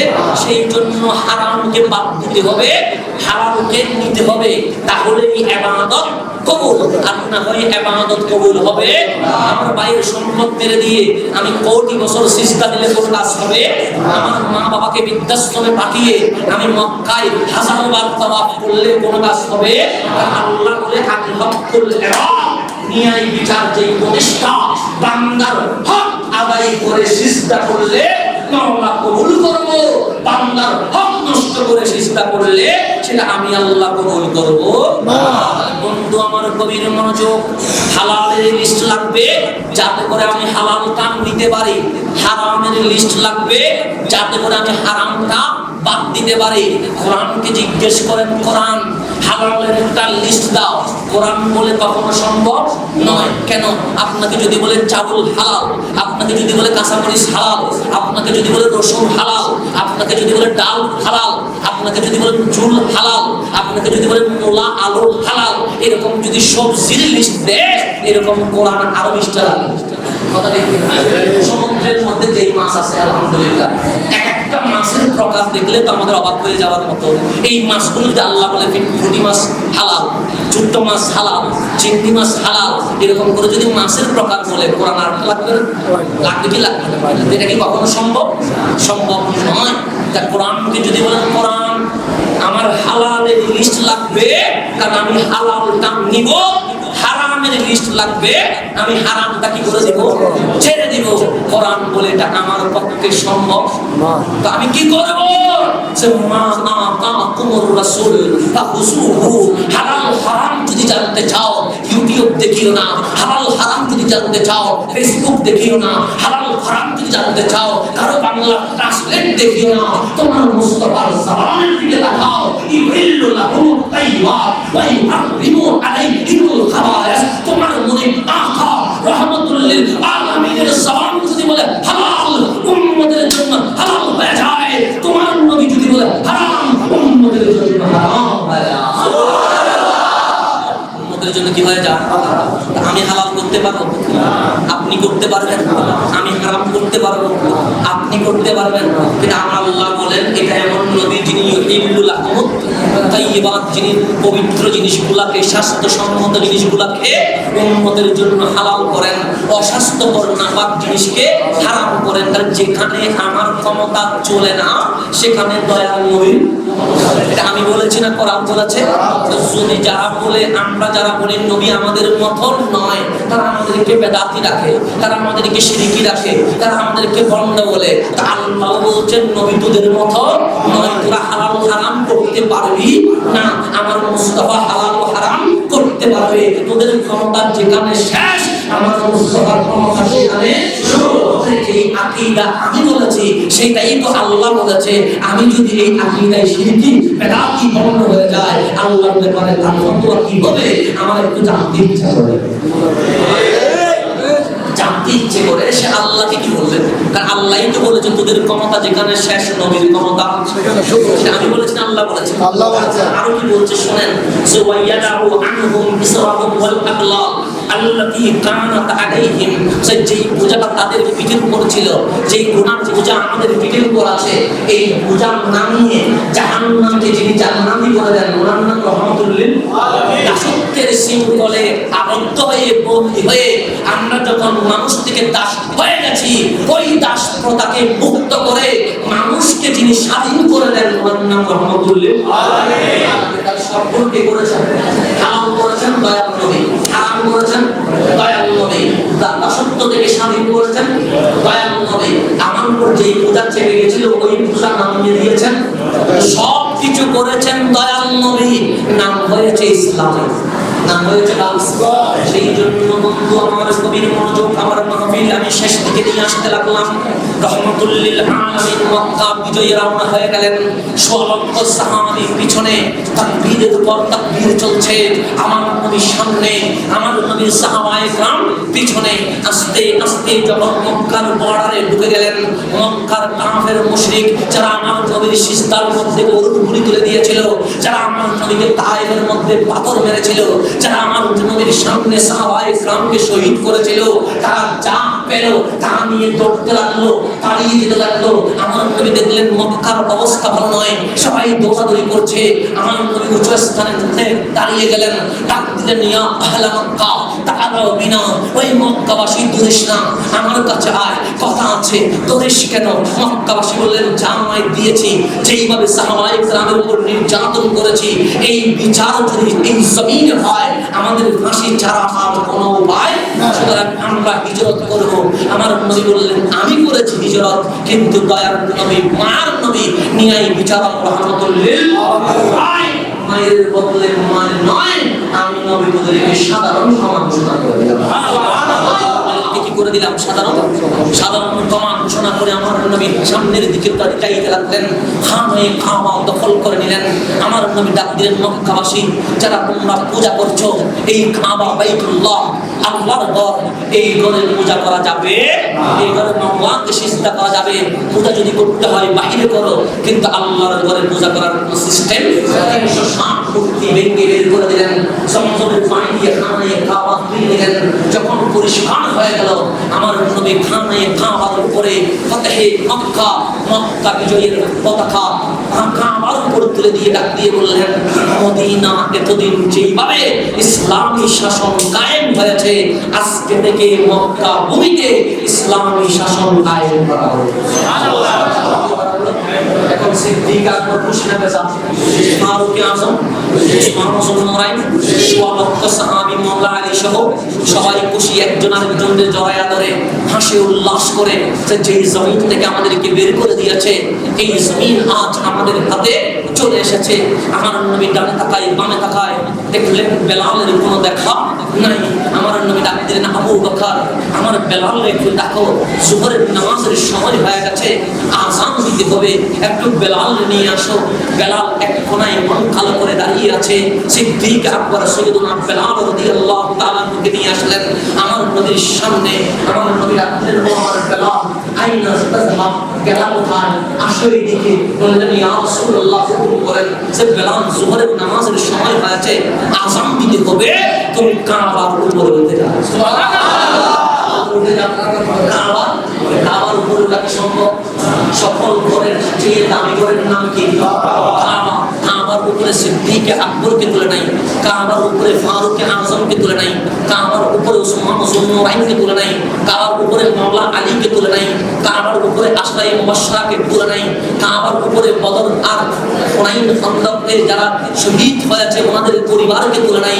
আমাদের নবী কাবার উপরে তুলে দিয়েছেন সবচেয়ে যিনি ভালো ছিলেন সেই সাইয়্যিদুনা বেলাল হাফসি রাদিয়াল্লাহু তাআলা আনহুকে। সাইয়্যিদুনা বেলাল কাবার উপরে, সিদ্দিক আকবর কাবার নিচে, ফারুক আজম কাবার নিচে, উসমান জুন্নুরাইন মাওলা আলী কাবার নিচে।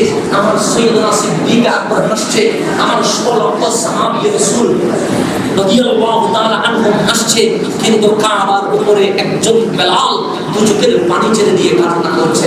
আমার নবী একবার বেলালের দিকে তাকান, আরেকবার সাহাবী রাসূলের দিকে তাকান, দেখলেন যারা নিচে তারা হাসে আর যিনি উপরে উনি কাঁদে।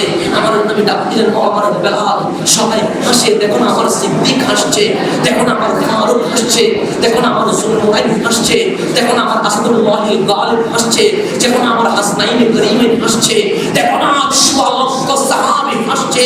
ও আমার বেলাল, তুমি কাঁদো কেন? তোমার চোখের পানি কেন? সাইয়্যিদুনা বেলাল তাকে উনি আমার, আমি যখন দাস ছিলাম আমাকে হাঁটতে মারতো, আমাকে কথা বলতে মারতো, আমি বসলে মারতো, আমি ঘুমাইলে মারতো, কালো বলে অনেক মানুষ আমার বোঝা দিয়ে বলতো তোর মতো ভালো আর কেউ হতে পারে না। উনি আপনি আমাকে দাস প্রথা থেকে মুক্ত করলেন, সিদ্দিক আকবর আমার জামানত দিলেন, আমি হয়ে গেলাম বেলাল মুআজ্জিন রাসূল, আমি হয়ে গেলাম সাহাবী রাসূল, ছিলাম নিগ্রহ, হয়ে গেলাম দামি, কিন্তু আমার চেয়ে সিদ্দিক আকবর তো বড় দামি, আমার চেয়ে ফারুক আজম বড় দামি, আমার চেয়ে উসমান জুন্নুরাইন মাওলা আলী বড় দামি, আমার চেয়ে আশরায়ে মুবাশশারা বড় দামি, আমার চেয়ে আহলে বদর বড় দামি, কিন্তু আজ আপনার বেলাল কাবার উপরে, দামিটা আজ কাবার নিচে। নবী গো, এটা কেমন ন্যায় বিচার? আমার নবী ডাক দিয়ে বলেন, বেলাল, আজ এই ফতহে মক্কা, মক্কা বিজয়ের দিবসের দিন আমি মুস্তাফা সমগ্র বিশ্বের সর্বশ্রেষ্ঠ ন্যায় বিচারক বেলাল হাফসিকে কাবার উপরে তুলে দিয়ে বিশ্ববাসীকে প্রমাণ করে দিলাম, আজকে থেকে দাসপ্রথা থাকবে না, আজকে থেকে আমার বেলালের মাধ্যমে সমগ্র বিশ্ববাসীকে স্বাধীনতার মর্যাদা দিয়ে দিলাম।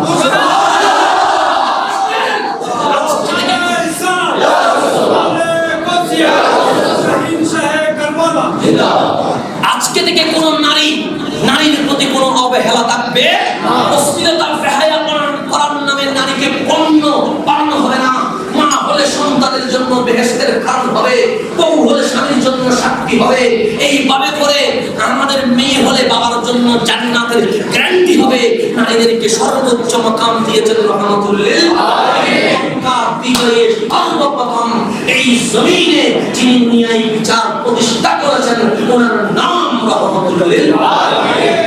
আমার উপর তুলে দিয়ে বেলাল ডাক দিয়ে বললেন, নবী গো, আমি কালো বলে অনেকে হিংসা করতো, আজ কালো বেলালকে কাবার উপর তুলে দিয়ে আপনি প্রমাণ করেছেন ইসলামে কালো আর সাদা বলতে কোনো শব্দ নাই, লাল আর হলুদ বলতে কোনো শব্দ, বর্ণবাদকে সর্বপ্রথম জমিনে দাফন করে দিয়েছেন আপনি রহমাতুল লিল আলামিন। বর্ণবাদকে প্রতিষ্ঠা করেছেন আপনি রহমাতুল লিল আলামিন। আমার নবী খুশি দিয়ে বলেন, আজ থেকে মানুষ মানুষের অধিকার পাবে, পশু পশুর অধিকার পাবে। বেলাল আযান দিয়ে দাও। সাইয়্যিদুনা বেলাল ডাক দিয়ে বললেন, নবী গো, যখন মসজিদে নববীতে আযান দিতাম তখন তো কাবার দিকে চেয়ে আযান দিতাম, আজ আপনার বেলাল কাবার উপরে আযান দিকে কোন দিকে? আমার মুস্তাফা বলেন, আজ যখন ন্যায় বিচার প্রতিষ্ঠা হয়ে গেছে, মানুষ এতদিন কাবাকে চিনেছে, সেই কারণে কাবার দিকে আযান দিয়েছে। আজ যখন ফতহে মক্কা হয়ে গেছে, বেলাল তুমি যখন কাবার উপরে উঠে গেছো, আজ মানুষ জানো কাবার কাবা পারে কয়, বেলাল এতদিন কাবার দিকে আযান দিয়েছো, আজ কাবার কাবা রহমাতুল লিল আলামিন দিকে তাকায় আযান দিয়েছো। সেই জন্য যিনি দাসপ্রথা মুক্ত করে স্বাধীনতা দিয়েছেন ওনার নাম রহমাতুল লিল আলামিন। যিনি বর্ণবাদকে দাফন করে সাম্যবাদ দিয়েছেন ওনার নাম রহমাতুল লিল আলামিন। সেই জন্য আল্লাহ নিজেই বলেছেন, আল্লাযীনা আমানু, যারা এই নবীর উপর ঈমান আনলো, ওয়া আসলামু, সম্মান করার মতো সম্মান করলো, আমার নবী যেই কাজগুলো আমাদেরকে দিয়েছে, সাম্য, ন্যায়, বিচার, প্রতিষ্ঠা, এইরকম কাজে যারা সাহায্য সহযোগিতা করলো, যে কোরআন আমার নবীর উপর নাযিল হয়েছে, সেই কোরআনকে যারা মেনে নিল, উলাইকা হুমুল মুফলিহুন, তারা দুনিয়া এবং আখিরাতে বিজয়ী এবং সফলকাম হয়ে গেল। সফলকাম হয়ে গেল। শেষ কথা, এখন আসলে এই বিচারকের মূল্যায়ন করা। আমার নবী বললেন, যাকে বিচারক বানানো হবে, যাকে কি বানানো হলো, তাকে ছুরি ছাড়া জবে চলে দেওয়া হবে। তাকে ছুরি ছাড়া কঠিন না সহজ? বড় কঠিন। এই স্থানে বসে আপনি যদি টাকা, আপনার স্বজন থেকে চলে আসে, আপনার মনে যদি দুর্নীতি চলে আসে, নিয়ে বিচার কখনো সম্ভব। আর আপনি যদি আল্লাহর ভয় থাকে, দয়াল নবীর মুহাব্বত থাকে, আহলে বাইতের প্রেম থাকে, সাহাবায়ে কেরামের আদর্শ থাকে, আল্লাহর ওলির আদর্শ থাকে, তাহলে নিয়ে বিচার সম্ভব। আমার নবী বলছেন, বুখারী শরীফের হাদিস, সাইয়্যিদুনা আবু হুরায়রা রাদিয়াল্লাহু তাআলা আনহু বলছেন, আজকে তো এখানে ফেল আছে, আজকে আমরা বাতাস নিচ্ছি, এখানে চাঁদ আছে, বৃষ্টি বলে আমরা ছাদের নিচে আশ্রয় নিচ্ছি, যদি গরম বেশি লাগে আমরা এসি লাগাচ্ছি, এর চেয়েও যদি বেশি গরম লাগে আমরা ফ্রিজে বরফের ব্যবস্থা করছি। কিন্তু কাল হাসরের ময়দানে বরফ থাকবে, এসি থাকবে, ফ্যান থাকবে, চাঁদ থাকবে, আর পাতা থাকবে, কিছুই থাকবে না। সূর্য অত উপরে, কিন্তু কিয়ামতের দিন আমার হাতের উপরে চলে আসবে সূর্য। এমন অবস্থায় যখন গরম দিবে, ওই গরম থেকে আপনি হাহাকার করে বাঁচতে চাইবেন, কিন্তু অ্যাসিড বাতাস নাই, ফ্যানের বাতাস নাই, ছাদের কোনো ছায়া নাই, গাছগাছালির কোনো আশ্রয় নাই, যখন কিছুই থাকবে না, আমার নবী ডাক দিয়ে বললেন, সবসময় আমার আল্লাহর বান্দা শুনে না, যখন আসরের ময়দান উন্মুক্ত হবে, সূর্য যখন নিচে নেমে তোমাকে আগুন দেবে, নবসগুলো যখন রক্তের মধ্যে সিদ্ধ হবে, নাক দিয়ে বের হয়ে যাবে, এবং ঘাম যখন ঝড় ঝরে কেউ সাঁতরাবে, কারো এতটুকু পানি হয়ে যাবে, কারো মর্দান পর্যন্ত পানি হয়ে যাবে, যখন সবাই হাহাকার করবে, যখন ছায়া নামের ছায়া নাই, এসি নামের এসি নাই, ফ্যান নামের ফ্যান নাই, তখন আল্লাহ বলছেন, হাবিব আপনার উম্মতকে বলে দেন, আমি 7 ধরনের মানুষকে ভিআইপি মর্যাদা দিয়ে আর সেন নিচে নিয়ে আসবো।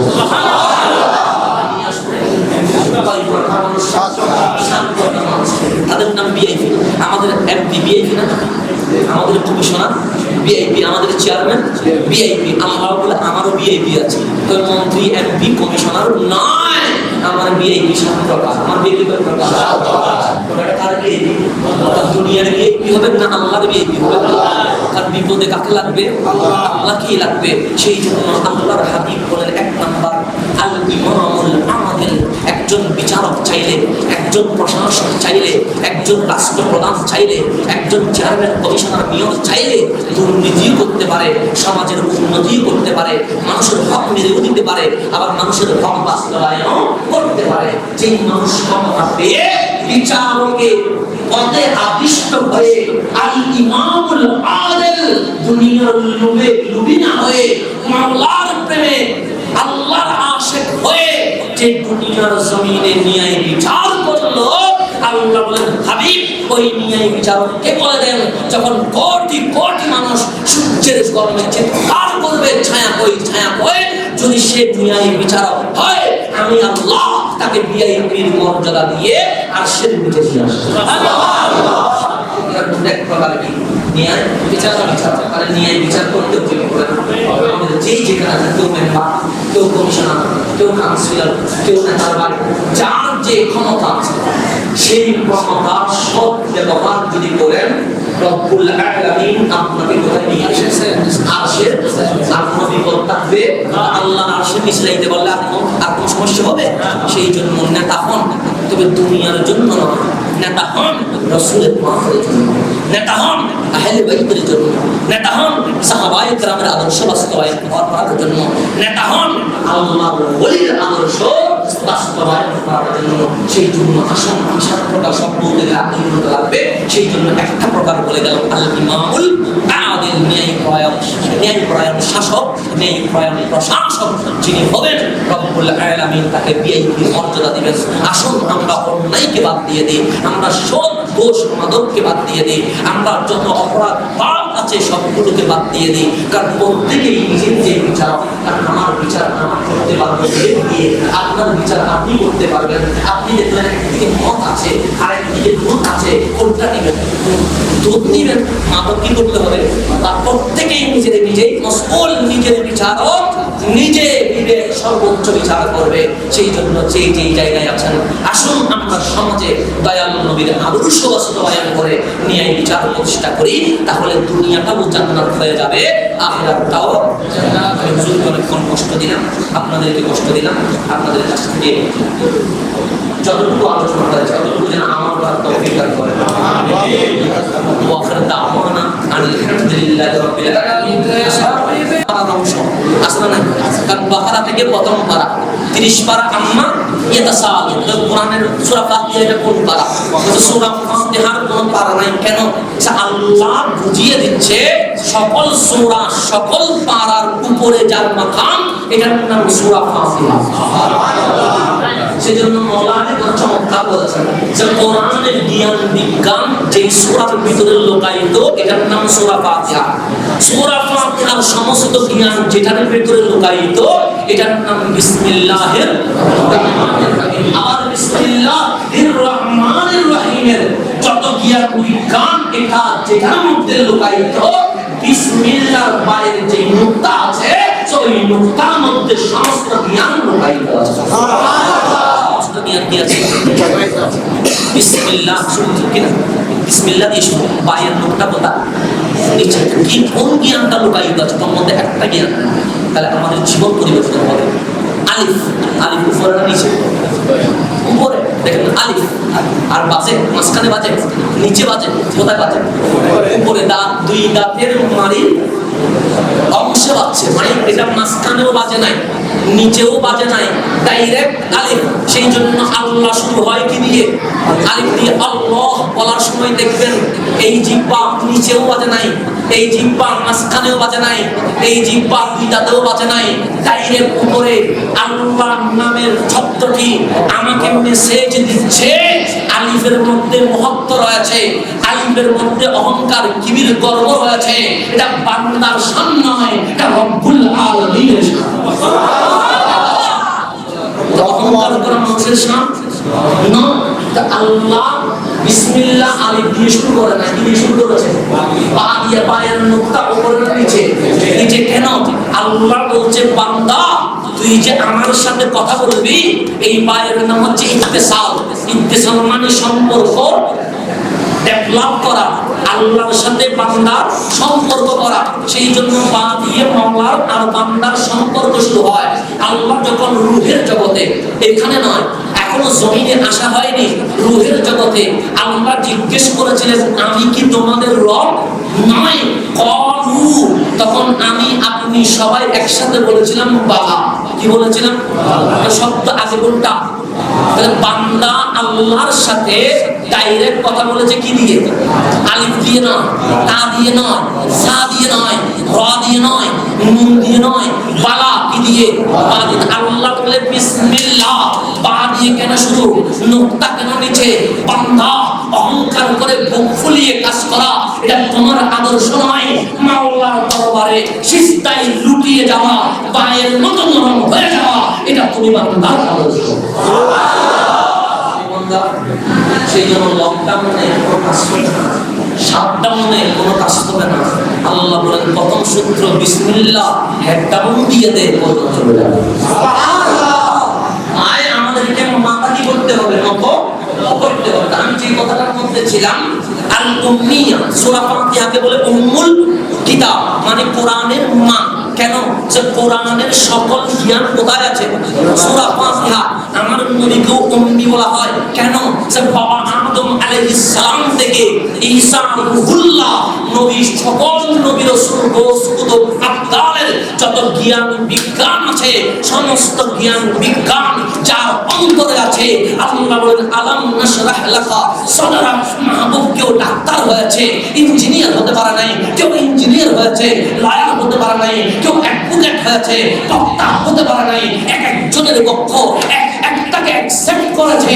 আলাম নাশরাহ লাকা সাদারা জমিনে যত বিষয় ছিল আছে থাকবে গোপন ওপেন সমস্ত বিষয় যার বক্ষ নিয়েছে ওই বক্কের নাম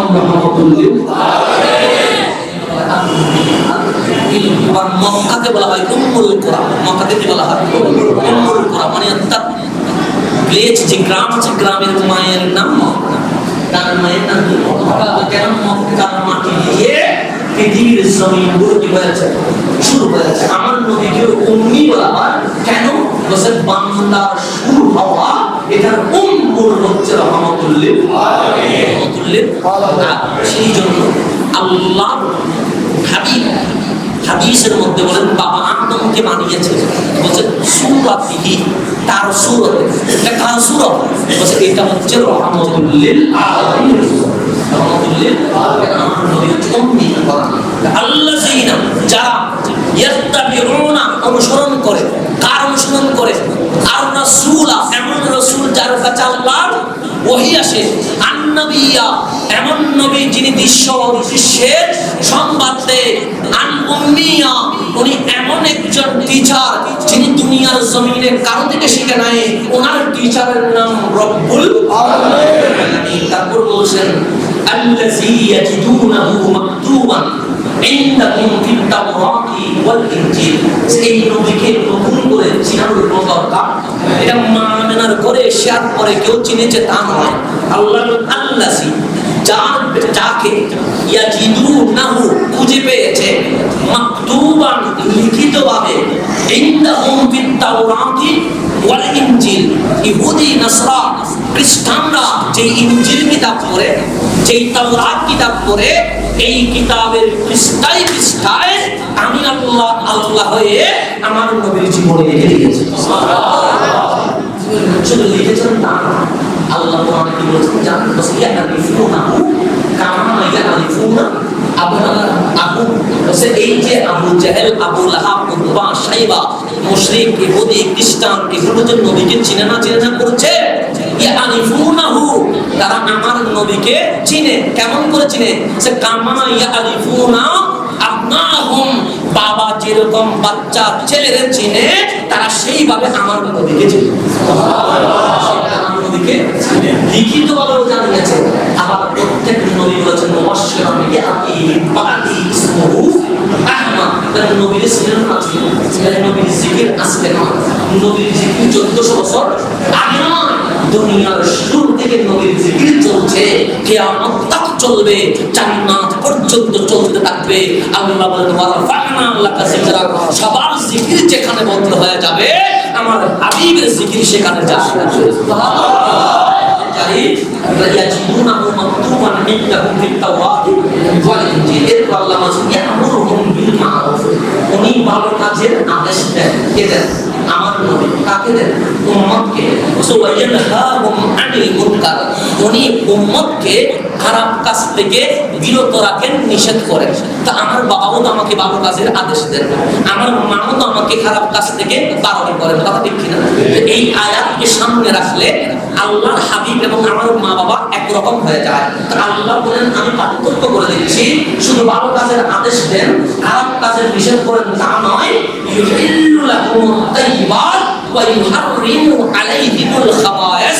আমার নবী পাক পাক জিনিস, পবিত্র পবিত্র জিনিস উম্মতের জন্য হালাল করে দেন, আর না পাক জিনিসকে উম্মতের জন্য হারাম করে দেন। উম্মতের জন্য কি করে দেন? আমার কথা বুঝতেছেন? কমে হয়ে যাচ্ছে। আমি যদি বলি এটা হারাম, আপনারা মানবেন? মানবেন? আমি যদি বলি এই পানিটা আপনাদের জন্য হারাম করে দিলাম, মানবেন? কেন? আমার মুখ দিয়ে হারাম করার কোনো অধিকার নাই, আমার মুখ দিয়ে হালাল করার কোনো অধিকার নাই। হারাম হালালের মালিককে আল্লাহ। যদি বলে হালাল, এটা হালাল। আল্লাহ যদি বলে হারাম, সেটা হারাম। এখন বন্ধু আমার, ইবাদত কবুল হওয়ার জন্য হালাল নিতে হবে, হারাম ছেড়ে দিতে হবে, হারাম ছেড়ে দিতে হবে। আপনি যদি হালাল হারাম না ছাড়েন, হালালকে না নেন, হারাম কোরআনকে ছেড়ে না দেন, সিজদা কি কবুল হবে? রুকু কবুল হবে? সুবহানা রাব্বিয়াল আলা কবুল হবে? সেই জন্য হারামকে বাদ দিতে হবে, হালালকে নিতে হবে, তাহলেই ইবাদত কবুল। আর না হয় ইবাদত কবুল হবে আমার ভাইয়ের সম্পদ মেরে দিয়ে আমি কোটি বছর সিজদা দিলে কোন কাজ হবে? আমার মা বাবাকে বৃদ্ধাশ্রমে পাঠিয়ে আমি মক্কায় হাজারবার তাওয়াফ করলে কোন কাজ হবে? আল্লাহ বলে আল-হকুল ইরাদ, ন্যায় বিচার যেই প্রতিষ্ঠা, বান্দার হক আদায় করে সিজদা করলে মাওলা কবুল করব, বান্দার হক নষ্ট করে সিজদা করলে সেটা আমি আল্লাহ কবুল করব না। বন্ধু আমার গভীর মনোযোগ, হালালের লিস্ট লাগবে যাতে করে আমি হালালটা নিতে পারি, হারামের লিস্ট লাগবে যাতে করে আমি হারামটা বাদ দিতে পারি। কোরআনকে জিজ্ঞেস করেন, কোরআন হালালের একটা লিস্ট দাও, কোরআন বলে কখনো সম্ভব নয়। কেন? আপনাকে যদি বলে চাউল হালাল, আপনাকে যদি বলে কাঁচামরিচ হালাল, আপনাকে যদি বলে রসুন হালাল, আপনাকে যদি বলে ডাল হালাল, আপনাকে যদি বলে চুল হালাল, আপনাকে যদি বলে মূলা আলু হালাল, এরকম যদি সবজির লিস্ট দেয়, এরকম কোরআন আরো লিস্ট লাগে। কথা দেখবেন, সমুদ্রের মধ্যে যেই মাছ আছে আলহামদুলিল্লাহ, এক একটা মাছের প্রকার দেখলে তো আমাদের অবাক হয়ে যাওয়ার মতো। এই মাছগুলো যদি আল্লাহ বলে পুঁটি মাছ হালাল, ছোট্ট মাছ হালাল, চিংড়ি মাছ হালাল, এরকম করে যদি মাছের প্রকার বলে, কোরআন আর লাগবে না? লাগবে কি লাগবে না? এটা কি কখনো সম্ভব? সম্ভব নয়। তা কোরআনকে যদি বলেন, কোরআন আমার হালালের লিস্ট লাগবে কারণ আমি হালালটা নিব, হারামের লিস্ট লাগবে আমি হারামটা কি করে দেব? ছেড়ে দিব। কোরআন বলে এটা আমার পক্ষে সম্ভব না। তো আমি কি করব? যে মা আতাকুমুর রাসূল ফাখুযুহু।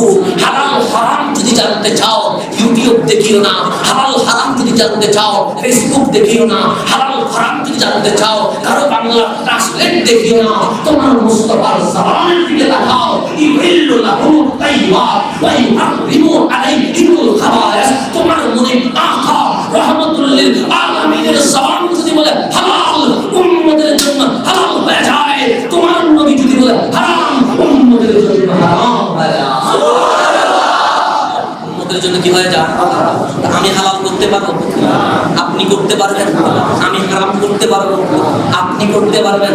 কিন্তু আমার আল্লাহ বলেন এটা এমন নবী যিনি ইউহিল্লু লাহুম তাইয়্যিবাত, যিনি পবিত্র জিনিসগুলাকে, স্বাস্থ্যসম্মত জিনিসগুলাকে উম্মতের জন্য হালাল করেন, অস্বাস্থ্যকর নাপাক জিনিসকে হারাম করেন। তার যেখানে আমার ক্ষমতা চলে না সেখানে দয়াল নবীর, এটা আমি বলেছি না কোরআন বলেছে? যদি যারা বলে, আমরা যারা বলি নবী আমাদের মতন নয়, তারা আমাদেরকে বেদাতি রাখে, তারা আমাদেরকে শিরকি রাখে, তারা আমাদেরকে ভণ্ড বলে। তা আল্লাহ বলছেন নবী তোদের মতন নয়, তোরা হালাল হারাম করতে পারবি না, আমার মুস্তাফা হালাল হারাম করতে পারবে। তোদের ক্ষমতা যেখানে শেষ, আমার মুস্তাফার ক্ষমতা সেখানে শুরু। এই আকীদা আমি বলেছি, সেটাই তো আল্লাহ বলেছে। আমি যদি এই আকীদায় শিরকি বেদাতি ভণ্ড হয়ে যায়, আল্লাহর ব্যাপারে তার ফতোয়া কি হবে আমার একটু জানতে ইচ্ছা করে। জানতে ইচ্ছে করে সে আল্লাহকে কি বলবে? কারণ আল্লাহই তো বলেছেন তোদের ক্ষমতা যেখানে শেষ, নবীর ক্ষমতা সেখানে শুরু। আমি বলেছি আল্লাহ বলেছেন? আল্লাহ বলেছেন। আর কি বলছে শুনেন, সুওয়াইয়াদাহু আনহুম ইসরাহুম ওয়াল আগলাল আল্লাতী কানাত আলাইহিম। যেই বোঝাটা তাদের পিঠের উপর ছিল, যেই গুনাহ বোঝা আমাদের পিঠের উপর আছে, এই বোঝা নামিয়ে জাহান্নামকে যিনি জান্নাতি করে দেন, ওনার নাম রহমাতুল লিল আলামিন। দাসত্বের শৃঙ্খলে আবদ্ধ হয়ে বন্দী হয়ে আমরা যখন মানুষ থেকে দাস হয়ে গেছি, ওই দাস প্রথাকে মুক্ত করে মানুষকে যিনি স্বাধীন করে দেন, ওনার নাম রহমাতুল লিল আলামিন। তার সম্পর্কে করেছেন, হারাম করেছেন দয়াল নবী, হারাম করেছেন দয়াল নবী, দাসত্ব থেকে স্বাধীন করেছেন দয়াল নবী। আমার উপর যেই পূজা চেপে গেছিল ওই পূজা নামিয়ে দিয়েছেন, সব কিছু করেছেন দয়াল নবী। নাম হয়েছে ইসলাম, নাম হয়েছে ইসলাম। সেই জন্য বন্ধু আমার, কবির মনোযোগ, আমার মাহফিল আমি শেষ দিকে নিয়ে আসতে লাগলাম। রহমাতুল লিল আলামিন মক্কা বিজয়ী রওনা হয়ে গেলেন। ১৬ লক্ষ সাহাবী পিছনে, তাকবীরের পর তাকবীর চলছে। আমার নবীর সামনে, আমার নবীর সাহাবায়ে کرام পিছনে। আস্তে আস্তে যখন মক্কার বর্ডারে ঢুকে গেলেন, মক্কার কাফের মুশরিক যারা আমার নবীর সিজদার মধ্যে গরুর গুলি তুলে দিয়েছিল, যারা আমার নবীকে তায়েফের মধ্যে পাথর মেরেছিল, যারা আমার নবীর সামনে সাহাবায়ে کرامকে শহীদ করেছিল, তারা যা পেল তা নিয়ে দৌড়তে লাগলো, পালিয়ে যেতে লাগলো। আমার নবী দেখলেন মক্কার অবস্থা ভালো নয়, সবাই দৌড়াদৌড়ি করছে। আমার নবী উচ্চ স্থানে দাঁড়িয়ে গেলেন, ডাক দিলেন, ইয়া আহলা মক্কা তাআলাউ বিনা, ওই মক্কাবাসী দূরিস না, আমার কাছে আয়, কথা আছে। দূরিস কেন? মক্কাবাসী বললেন, জামাই দিয়েছি, যেইভাবে সাহাবায়ে کرامের উপর নির্যাতন করেছি, এই বিচার যদি এই জমিনে হয়, আমাদের ফাঁসি ছাড়া আর কোনো উপায় না, সুতরাং আমরা হিজরত করব। আমার নবী বললেন, আমি করেছি হিজরত, কিন্তু দয়ার নবী, মার নবী নিয়ে বিচারক রহমাতুল লিল আলামিন, মায়ের বদলে মায়ের নয়, আমি নবী বদলে সাধারণ ক্ষমা ঘোষণা করে দিলাম। কি করে দিলাম? সাধারণ ক্ষমা ঘোষণা করে আমার নবী সামনের দিকে চাইতে লাগলেন। খানায়ে কাবা দখল করে নিলেন। আমার নবী ডাক দিলেন, মক্কাবাসী যারা তোমরা পূজা করছো, এই কাবা বাইতুল্লাহ আল্লাহর ঘর, এই ঘরের পূজা করা যাবে, এই ঘরে আল্লাহকে সিজদা করা যাবে। পূজা যদি করতে হয় বাইরে করো, কিন্তু আল্লাহর ঘরে পূজা করার কোনো সিস্টেম। ৩৬০ মূর্তি ভেঙে বের করে দিলেন, জমজমের পানি দিয়ে খানায়ে কাবা ধুয়ে দিলেন। যখন পরিষ্কার হয়ে গেল, আমার নবী খানায়ে কাবার উপরে ফতহে মক্কা, মক্কা বিজয়ের পতাকা কাবার উপর তুলে দিয়ে ডাক দিয়ে বললেন, মদিনা এতদিন যেইভাবে ইসলামী শাসন কায়েম হয়েছে, আজকে থেকে মক্কা ভূমিতে ইসলামী শাসন কায়েম করা হবে। এখন সিদ্দিক আকবর খুশি না বেজার? ফারুক আযম, উসমান নূরাইন, ১৬ লক্ষ সাহাবী, মাওলা আলী সহ সবাই খুশি, একজন আরেকজনের জড়ায়া ধরে হাসি উল্লাস করে যে যেই জমিন থেকে আমাদেরকে বের করে দিয়েছে, এই জমিন আজ আমাদের হাতে চলে এসেছে। আমার নবী ডানে তাকায়, বামে তাকায়, দেখলেন বেলালের কোনো দেখা নাই। আমার নবী ডাক দিলেন, আবু বকর, আমার বেলাল একটু ডাকো, জোহরের নামাজের সময় হয়ে গেছে, আযান দিতে হবে, একটু বেলাল নিয়ে আসো। বেলাল এক কোনায় মন কালো করে দাঁড়িয়ে আছে। সিদ্দিক আকবর সৈয়দনা বেলাল রাদিয়াল্লাহু তাআলা কে নিয়ে আসলেন আমার নবীর সামনে। আমার নবী ডাক দিলেন, ও আমার বেলাল, আইনা তাযহাব, বেলাল কোথায়? আসো এইদিকে। বললেন, ইয়া রাসূলুল্লাহ, হুকুম করেন। যে বেলাল, জোহরের নামাজের সময় হয়েছে, আযান দিতে হবে, তুমি কাবার উপরে উঠে যাও। সুবহানাল্লাহ। কাবার উপরে উঠা কি সম্ভব? সকল ঘরের চেয়ে দামি ঘরের নাম কি? কাবা। কাবার উপরে সিদ্দিক আকবরকে তুলে নাই, কাবার উপরে ফারুক আযমকে তুলে নাই, কাবার উপরে উসমান নূরাইনকে তুলে নাই, কাবার উপরে মাওলা আলীকে তুলে নাই, কাবার উপরে আশরায়ে মুবাশশারাকে তুলে নাই, কাবার উপরে বদর আর হুনাইন খন্দকে যারা শহীদ হয়েছে ওনাদের পরিবারকে তুলে নাই। আমার নবী কাবার উপরে তুলে দিয়েছেন সবচেয়ে যিনি ভালো ছিলেন, সেই সাইয়্যিদুনা বেলাল হাফসি রাদিয়াল্লাহু তাআলা আনহুকে। সাইয়্যিদুনা বেলাল কাবার উপরে, সিদ্দিক আকবর কাবার নিচে, ফারুক আযম কাবার নিচে, উসমান নূরাইন মাওলা আলী কাবার নিচে। আমার সাইয়্যিদুনা সিদ্দিক আকবর হাসছে, আমার ১৬ লক্ষ সাহাবী রাসূল রাদিয়াল্লাহু তাআলা আনহু হাসছে, কিন্তু কাবার উপরে একজন বেলাল দু চোখের পানি ছেড়ে দিয়ে কান্না করছে। আমার নবী একবার বেলালের দিকে তাকান, আরেকবার সাহাবী রাসূলের দিকে তাকান, দেখলেন যারা নিচে তারা হাসে, আর যিনি উপরে উনি কাঁদে। আমার নবী ডাক দিলেন, ও আমার বেলাল, সবাই হাসে, দেখুন আমার সিদ্দিক হাসছে, দেখুন আমার ফারুক হাসছে, দেখুন আমার যুলনুরাইন হাসছে, দেখুন আমার আসাদুল্লাহিল গালিব হাসছে, দেখুন আমার হাসনাইন করিম হাসছে, দেখুন আমার ১৬ লক্ষ সাহাবী হাসছে। ও আমার বেলাল, তুমি কাঁদো কেন? তোমার চোখের পানি কেন? সাইয়্যিদুনা বেলাল তাকে, উনি আমার, আমি যখন দাস ছিলাম আমাকে হাঁটতে মারতো, আমাকে কথা বলতে মারতো, আমি বসলে মারতো, আমি ঘুমাইলে মারতো, কালো বলে অনেক মানুষ আমার বুঝা দিয়ে বলতো, তোর মতো কালো আর কেউ হতে পারে না। উনি, আপনি আমাকে দাস প্রথা থেকে মুক্ত করলেন, সিদ্দিক আকবর আমার জামানত দিলেন, আমি হয়ে গেলাম বেলাল মুআজ্জিন রাসূল, আমি হয়ে গেলাম সাহাবী রাসূল, ছিলাম নিগ্র, হয়ে গেলাম দামি, কিন্তু আমার চেয়ে সিদ্দিক আকবর তো বড় দামি, আমার চেয়ে ফারুক আযম বড় দামি, আমার চেয়ে উসমান নূরাইন মাওলা আলী বড় দামি, আমার চেয়ে আশরায়ে আশরায়ে মুবাশশারা বড় দামি, আমার চেয়ে আহলে বদর বড় দামি, কিন্তু আজ আপনার বেলাল কাবার উপরে দামিটা, আজ কাবার নিচে। নবী গো, এটা কেমন ন্যায় বিচার?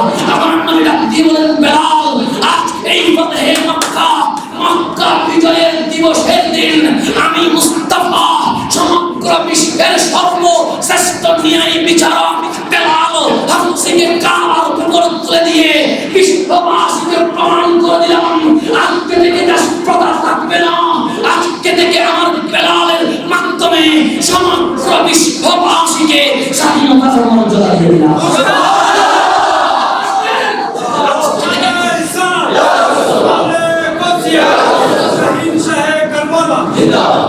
আজকে থেকে কোন নারীর প্রতি কোন অবহেলা থাকবে, অশ্লীলতা বেহায়া করার নামে নারীকে পণ্য বানানো হবে না। মা হলে সন্তানের জন্য বেহেশতের কারণ হবে, বউ হলে স্বামীর জন্য সাক্ষী হবে। এইভাবে করে আমাদের মেয়ে হলে বাবার জন্য জান্নাতের গ্যারান্টি হবে। নারীদেরকে সর্বোচ্চ মাকাম দিয়েছেন রহমাতুল লিল আলামিন। বিজয়ের সর্বপ্রথম এই জমিনে যিনি ন্যায় বিচার প্রতিষ্ঠা করেছেন, ওনার নাম রহমাতুল লিল আলামিন। কাবার উপর তুলে দিয়ে বেলাল ডাক দিয়ে বললেন, নবী গো, আমি কালো বলে অনেকে হিংসা করতো, আজ কালো বেলালকে কাবার উপর তুলে দিয়ে আপনি প্রমাণ করেছেন ইসলামে কালো আর সাদা বলতে কোনো শব্দ নাই, লাল আর হলুদ বলতে কোনো শব্দ, কর্মবাদকে সর্বপ্রথম জমিনে দাফন করে দিয়েছেন আপনি রহমাতুল লিল আলামিন। কর্মবাদকে প্রতিষ্ঠা করেছেন আপনি রহমাতুল লিল আলামিন। আমার নবী খুশি দিয়ে বলেন, আজ থেকে মানুষ মানুষের অধিকার পাবে, পশু পশুর অধিকার পাবে। বেলাল আযান দিয়ে দাও। সেই যখন মসজিদে নববীতে আযান দিতাম, তখন তো কাবার দিকে চেয়ে আযান দিতাম। আজ আপনারা বেলাল কাবার উপরে আযান দিবে কোন দিকে? আমার মুস্তাফা বলেন, আজ যখন ন্যায় বিচার প্রতিষ্ঠা হয়ে গেছে, মানুষ এতদিন কাবাকে চিনেছে, সেই কারণে কাবার দিকে আযান দিয়েছে। আজ যখন ফতহে মক্কা হয়ে গেছে, বেলাল তুমি যখন কাবার উপরে উঠে গেছো, আজ মানুষ যখন কাবা পারে হয়, বেলাল এতদিন কাবার দিকে আযান দিয়েছো, আজ কাবা রহমাতুল লিল আলামিন দিকে তাকায় আযান দিয়েছো। সেই জন্য যিনি দাসত্বতা মুক্ত করে স্বাধীনতা দিয়েছেন, ওনার নাম রহমাতুল লিল আলামিন। যিনি বর্ণবাদকে দাফন করে সাম্যবাদ দিয়েছেন, ওনার নাম রহমাতুল লিল আলামিন। সেই জন্য আল্লাহ নিজেই বলেন, ওয়াল্লাযীনা আমানু, যারা এই নবীর উপর ঈমান আনলো, ওয়াসলামু, সম্মান করার মতো সম্মান করলো, ওয়ানাসারুহু, আমার নবী যেই কাজগুলো আমাদেরকে দিয়েছে, সাম্য ন্যায় বিচার প্রতিষ্ঠা, এইরকম কাজে যারা সাহায্য সহযোগিতা করলো, যেই কোরআন আমার নবীর উপর নাযিল হয়েছে, সেই কোরআনকে যারা মেনে নিল, উলাইকা হুমুল মুফলিহুন, তারা দুনিয়া এবং আখিরাতে বিজয়ী এবং সফল হয়ে গেল। শেষ কথা, এখন ন্যায় বিচারকে মূল্যায়ন করা। আমার নবী বললেন, যাকে বিচারক বানানো হবে, যাকে কি বানানো হলো, তাকে ছুরি ছাড়া জবে চলে দেওয়া হবে, তাকে ছুরি ছাড়া কঠিন না সহজ? বড় কঠিন। এই স্থানে বসে আপনি যদি তাকান, আপনার স্বজন থেকে চলে আসে, আপনার মনে যদি দুর্নীতি চলে আসে, ন্যায় বিচার কখনো সম্ভব না। আপনি যদি আল্লাহর ভয় থাকে, দয়াল নবীর মুহাব্বত থাকে, আহলে বাইতের প্রেম থাকে, সাহাবায়ে কেরামের আদর্শ থাকে, আল্লাহর ওলির আদর্শ থাকে, তাহলে ন্যায় বিচার সম্ভব। আমার নবী বলছেন, বুখারী শরীফের হাদিস, সাইয়্যিদুনা আবু হুরায়রা রাদিয়াল্লাহু তাআলা বলছেন, আজকে তো এখানে ফেল আছে, আজকে আমরা বাতাস নিচ্ছি, এখানে ছাদ আছে, বৃষ্টি বলে আমরা ছাদের নিচে আশ্রয় নিচ্ছি, যদি গরম বেশি লাগে আমরা এসি লাগাচ্ছি, এর চেয়েও যদি বেশি গরম লাগে আমরা ফ্রিজে বরফের ব্যবস্থা করছি। কিন্তু কাল মাসের ময়দানে বরফ থাকবে, এসি থাকবে, ফ্যান থাকবে, ছাদ থাকবে, আর পাতা থাকবে, কিছুই থাকবে না। সূর্য অত উপরে, কিন্তু কিয়ামতের দিন আমার হাতের উপরে চলে আসবে সূর্য। এমন অবস্থায় যখন গরম দিবে, ওই গরম থেকে আপনি হাঁকার করে বাঁচতে চাইবেন, কিন্তু অ্যাসিড বাতাস নাই, ফ্যানের বাতাস নাই, ছাদের কোনো ছায়া নাই, গাছগাছালির কোনো আশ্রয় নাই, যখন কিছুই থাকবে না, আমার নবী ডাক দিয়ে বললেন, সবসময় ও আমার আল্লাহর বান্দা শুনে না, যখন আসরের ময়দান উন্মুক্ত হবে, সূর্য যখন নিচে নেমে তোমাকে আগুন দেবে, নামাজগুলো যখন তার বক্ত রক্তের মধ্যে সিদ্ধ হবে, নাক দিয়ে বের হয়ে যাবে এবং ঘাম তখন ঝরে ঝরে কেউ সাঁতরাবে, কারো এতটুকু পানি হয়ে যাবে, কারো অর্ধাঙ্গ পর্যন্ত পানি হয়ে যাবে। যখন সবাই হাহাকার করবে, যখন ছায়া নামের ছায়া নাই, এসি নামের এসি নাই, ফ্যান নামের ফ্যান নাই, তখন আল্লাহ বলছেন হাবিব আপনার উম্মতকে বলে দেন আমি 7 ধরনের মানুষকে ভিআইপি মর্যাদা দিয়ে আর সের নিচে নিয়ে আসবো।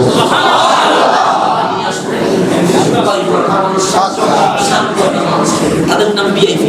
আমাদের এমপি ভিআইপি না, আমাদের কমিশনার ভিআইপি, আমাদের চেয়ারম্যান ভিআইপি। আল্লাহ বলে আমারও ভিআইপি আছে। তো মন্ত্রী এমপি কমিশনার নয়, আমার ভিআইপি 7 প্রকার। আমার ভিআইপি কয় প্রকার? 7 প্রকার। ওটা কার ভিআইপি? দুনিয়ার ভিআইপি হবে না আল্লাহর ভিআইপি হবে? তার বিপদে কাকে লাগবে? আল্লাহকেই লাগবে। সেই জন্য আল্লাহর হাবিব বলেন 1 নাম্বার আল ইমামুল আদিল। একজন বিচারক চাইলে, একজন প্রশাসক চাইলে, একজন রাষ্ট্রপ্রধান চাইলে, একজন চেয়ারম্যান কমিশনার মেয়র চাইলে দুর্নীতিও করতে পারে, সমাজের উন্নতিও করতে পারে, মানুষের হক মেরেও দিতে পারে, আবার মানুষের হক বাস্তবায়নও করতে পারে। যেই মানুষ ক্ষমতা পেয়ে বিচারকের পদে আবিষ্ট হয়ে আল ইমামুল আদিল, দুনিয়ার লোভে লোভী না হয়ে মাওলার প্রেমে আল্লাহর আশিক হয়ে যে দুনিয়ার জমিনে ন্যায় বিচার করলো, আল্লাহ বলেন হাবিব ওই ন্যায় বিচারককে বলে দেন যখন কোটি কোটি মানুষ সূর্যের গরমে চিৎকার করবে ছায়া কই ছায়া কই, যদি সে ন্যায় বিচারক হয় আমি আল্লাহ তাকে ভিআইপির মর্যাদা দিয়ে আর সে নিচে নিয়ে আসবো। এক প্রকার কি ন্যায় বিচার, মানে ন্যায় বিচার করতে আমাদের যেই যেখানে আছে, কেউ মেম্বার, কেউ কমিশনার, কেউ কাউন্সিলর, কেউ নেতার বাড়ি, যার যে ক্ষমতা আছে সেই ক্ষমতা সৎ ব্যবহার যদি করেন রব্বুল আলামিন আপনাকে কোথায় নিয়ে এসেছেন? আরশের। আর কোনো বিপদ থাকবে আল্লাহর আরশের নিচে যাইতে বললে আর কোনো সমস্যা হবে? সেই জন্য নেতা হন, তবে দুনিয়ার জন্য নয়। নেতা হন রাসূলের ওয়াফাতের জন্য, নেতা হন আহলে বাইতের জন্য, নেতা হন সাহাবায়ে কেরামের আদর্শ বাস্তবায়ন করার জন্য, নেতা হন আল্লাহর ওলির আদর্শ বাস্তবায়ন করার জন্য। সেই জন্য আসল 7 প্রকার সব বলতে গেলে আপনি বলতে লাগবে, সেই জন্য একটা প্রকার বলে গেল আল ইমামুল আদিল, ন্যায়পরায়ণ শাসক, ন্যায়পরায়ণ প্রশাসক যিনি হবেন রব্বুল আলামিন তাকে ভিআইপি মর্যাদা দিবেন। আসুন আমরা অন্যায়কে বাদ দিয়ে দিই, আমরা সৎ দোষ মাদককে বাদ দিয়ে দিই, আমরা যত অপরাধ পাপ আছে সবগুলোকে বাদ দিয়ে দিই। কারণ প্রত্যেকেই নিজের যে বিচার, কারণ আমার বিচার আমার করতে পারবো দিয়ে, আপনার বিচার আপনি করতে পারবেন। আপনি দেখলেন একদিকে মত আছে আর একদিকে দুধ আছে, কোনটা নেবেন? দুধ নিবেন। মাদক কি করতে হবে? তার প্রত্যেকেই নিজেই মসউল, নিজের বিচারক নিজে বিবেক সর্বোচ্চ বিচার করবে। সেই জন্য যেই জায়গায় আছেন আসুন আমরা সমাজে দয়াল নবীর আদর্শ বাস্তবায়ন করে ন্যায় বিচার প্রতিষ্ঠা করি, তাহলে দুনিয়াটাও জান্নাত হয়ে যাবে, আখিরাতটাও জান্নাত। আমি হুজুরকে অনেকক্ষণ কষ্ট দিলাম, আপনাদেরকে কষ্ট দিলাম, আপনাদের কাছ থেকে